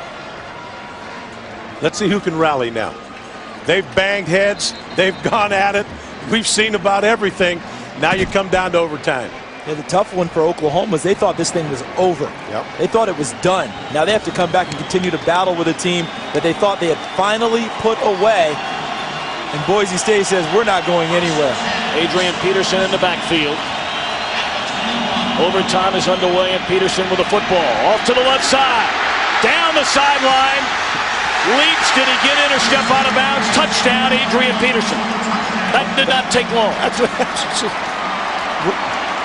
Where was more of that stretch play earlier in the ball game with Adrian Peterson? I like him running that stretch play. I like him running anything. Well, that was blocked very well. It was. Blocked very well, but I tell you what, he's got a burst. He gets to that corner. There's a seam, and he can get it. Left side, great hole. Inside, outside. Inside, outside. You had 72, Robinson, 79, Messmer. And then Cooper, number 50, and then look downfield. Nice block by Iglesias, number 9. And number 84, Cheney occupied enough of the DB to get into the end zone. Big point after, and it is good. Off the foot of Garrett Hartley. So one play, a 25-yard touchdown run by Adrian Peterson in overtime. His father celebrating. Can Boise answer? Coach took over for Dan Hawkins, of course, who assumed the head coaching duties at the University of Colorado. 5 years as offensive coordinator under Coach Hawkins. Chris Peterson, his team down 7 in overtime.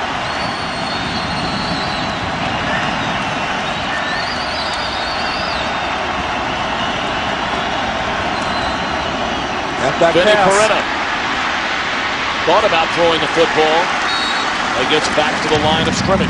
He was going to throw that back to the quarterback.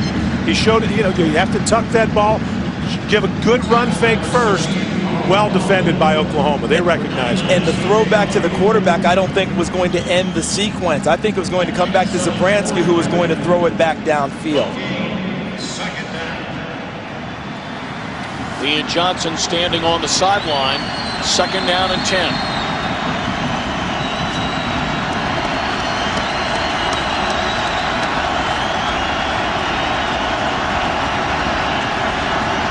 Rolls Zabransky out, comes back the other way to the tight end Schumann. Got a couple of good blocks. But at the end of the day, it's only a gain of 2. A 3rd down upcoming. Boise's got to their thought process now, let's get a first down. You have 2 shots, let's get a first down. And if I'm Brent Venables, I'm thinking not blitzing here. First 2 plays, he is not blitzed. He's trying to keep everything in front of him now. If he had blitzed on that play, I think that tight end screen works a lot better. So in this situation, you might think about not coming after Zabransky and making him earn it. 3rd down and 7.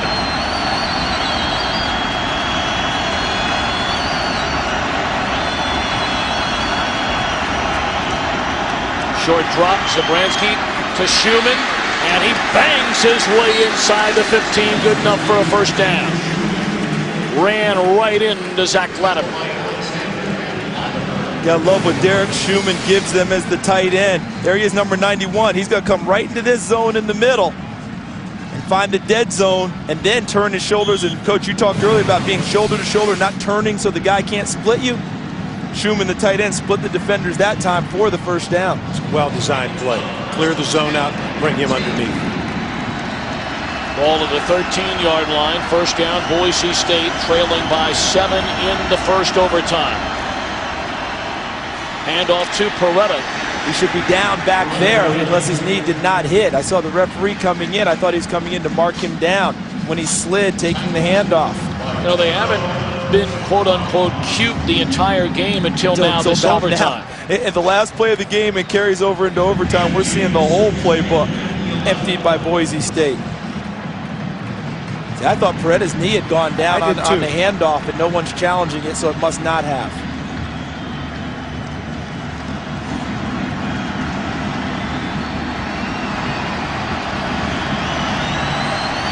Second down and 8 for the Broncos at the Oklahoma 11. They're going to hand it off to Ian Johnson. Still on his feet, close to a first down inside the 5 to the 4. Needed to get to about the 3.5. I think he's about a foot short. And remember, they have to match with a touchdown. Watch Ian Johnson. We talked about his patience and his toughness all night long. See how he reads it? It's one of the things the Oklahoma coaches told us about him, is that he knows how to read blocks and read angles in the defenses, and that run put him over 100 yards for the evening. 3rd down and less than a yard.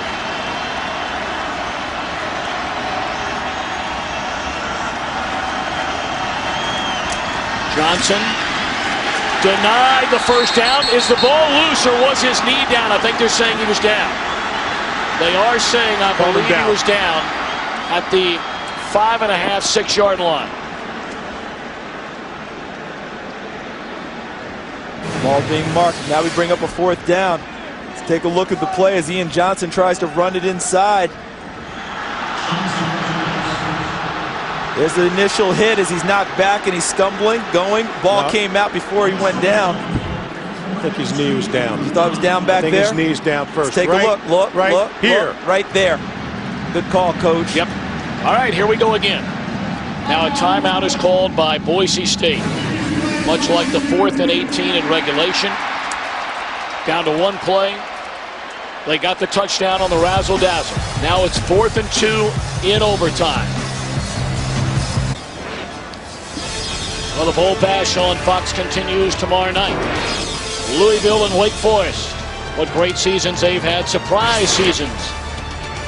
In the FedEx Orange Bowl, it all gets underway at 7:30 Eastern, 4:30 Pacific, and high def only on Fox. They're still reviewing this last play. Did Johnson's knee hit the ground? And they've just told us that decision on the field stands. So 4th and 2 upcoming for the Broncos. Let's see if they can answer again. See, right there. Ball is still in his hand. Now as he's going down, it's an excellent call. Coach Alvarez had spotted it. Against San Jose State, they needed a 2-point conversion to get it done in a touchdown. They used Jared Zabransky using his legs, sprinting to the corner with a run-pass option, and he delivered the pass. With Ian Johnson out of the game. Catching balls is not his forte. Vinny Peretta is a converted wide receiver in the backfield. And he's behind center, and the quarterback, Zabransky, is in motion. They run it. They do this a lot. Peretta to take the snap. He's going to throw it to the end zone. Touchdown!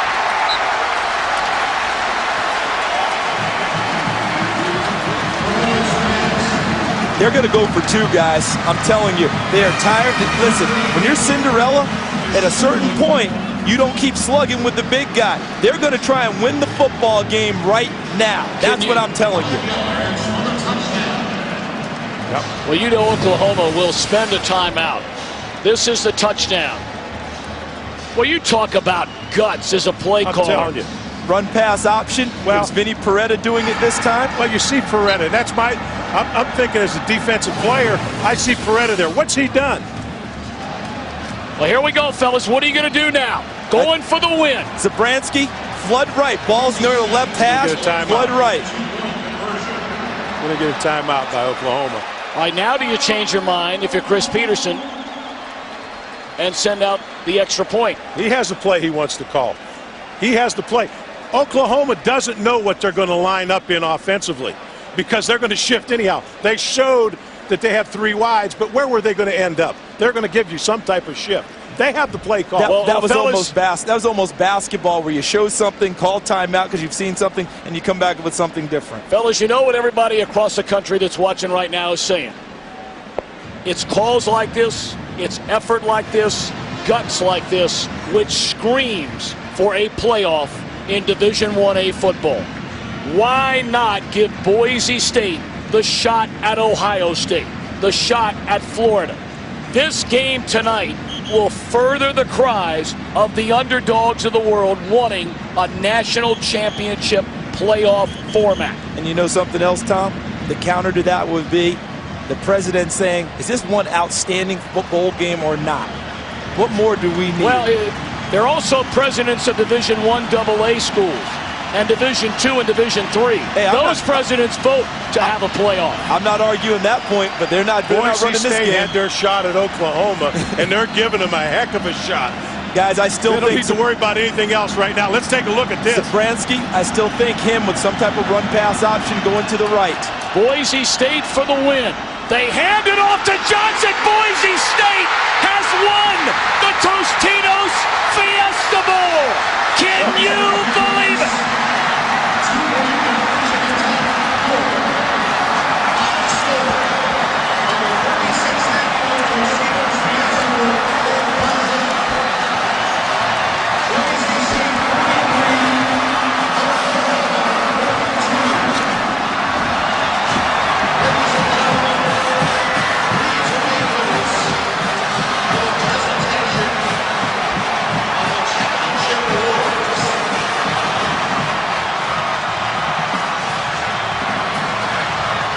It doesn't get much better than that. They won on a Statue of Liberty play. Earlier in the season, they ran that look, and they threw a quick screen out of that formation, and this was the counter to it. They knew it was on tape. Oklahoma's seen it. They threw it out there to Nene, and this time they fake it and hand it off the old Statue of Liberty, and no one better than Ian Johnson with the year he's had. Now, that football was supposed to go in the trophy case, but someone else has got it now. Again, Charles, let's go back to coaching here. He knows that Oklahoma has studied every film they have. That's it. They know every two-point conversion. They're going to defend. Bobby Stoops' team's coached well enough. They're going to defend what they saw. They come back with the counter. He knew it was on tape, and they threw the counter at them. But the number one thing, and we talked about it in the break, and I said it to you, Tom, they would go for two there, wouldn't they? Let's go downstairs to Chris Myers. We're just getting a hug. Zabransky from the opposing quarterback, Paul Thompson from the students. Congratulations on one of the greatest college football games we've ever seen. It's unbelievable. You know, these guys just kept believing, and that shows where they got it. We got it right here. We just kept battling from that last play of regulation all the way to that play. It's unbelievable. Biggest win in the history of Boise State football. What about that final play, the fake, without hesitation to go for two? I mean, we wanted to come out here and win. We weren't going to hold anything back. We've been practicing that play, all season long. We put that in. Actually, our backup quarterback put that extra fake in, and it was just, when it worked out, we ran it against Idaho, and it was good, and we just held on to it until now. You threw an interception that looked like it would cost you the game. Did that cross your mind? How did you get over that? Well, you know what? It's not over until it's 0-0-0. And I knew that. And the guys came up to me and they said they believed in me. That's all I needed. Perfect season. Do you deserve a shot at Ohio State? I think we do. I think you got to look at it. You know, we go 13-0. We beat everybody on our schedule. You know, the media talks about Oklahoma being such a great team, and they battle, but we let them come back into it. And you know what? We deserve a chance at a national title. All right, here's your congratulations. Thank you. Jared Zabransky. All the chips are on the table. The Tostitos Fiesta Bowl champions, Tom. The people of Idaho, the school, the other mid-majors, non-BCS conferences celebrate tonight. DirecTV postgame coming up.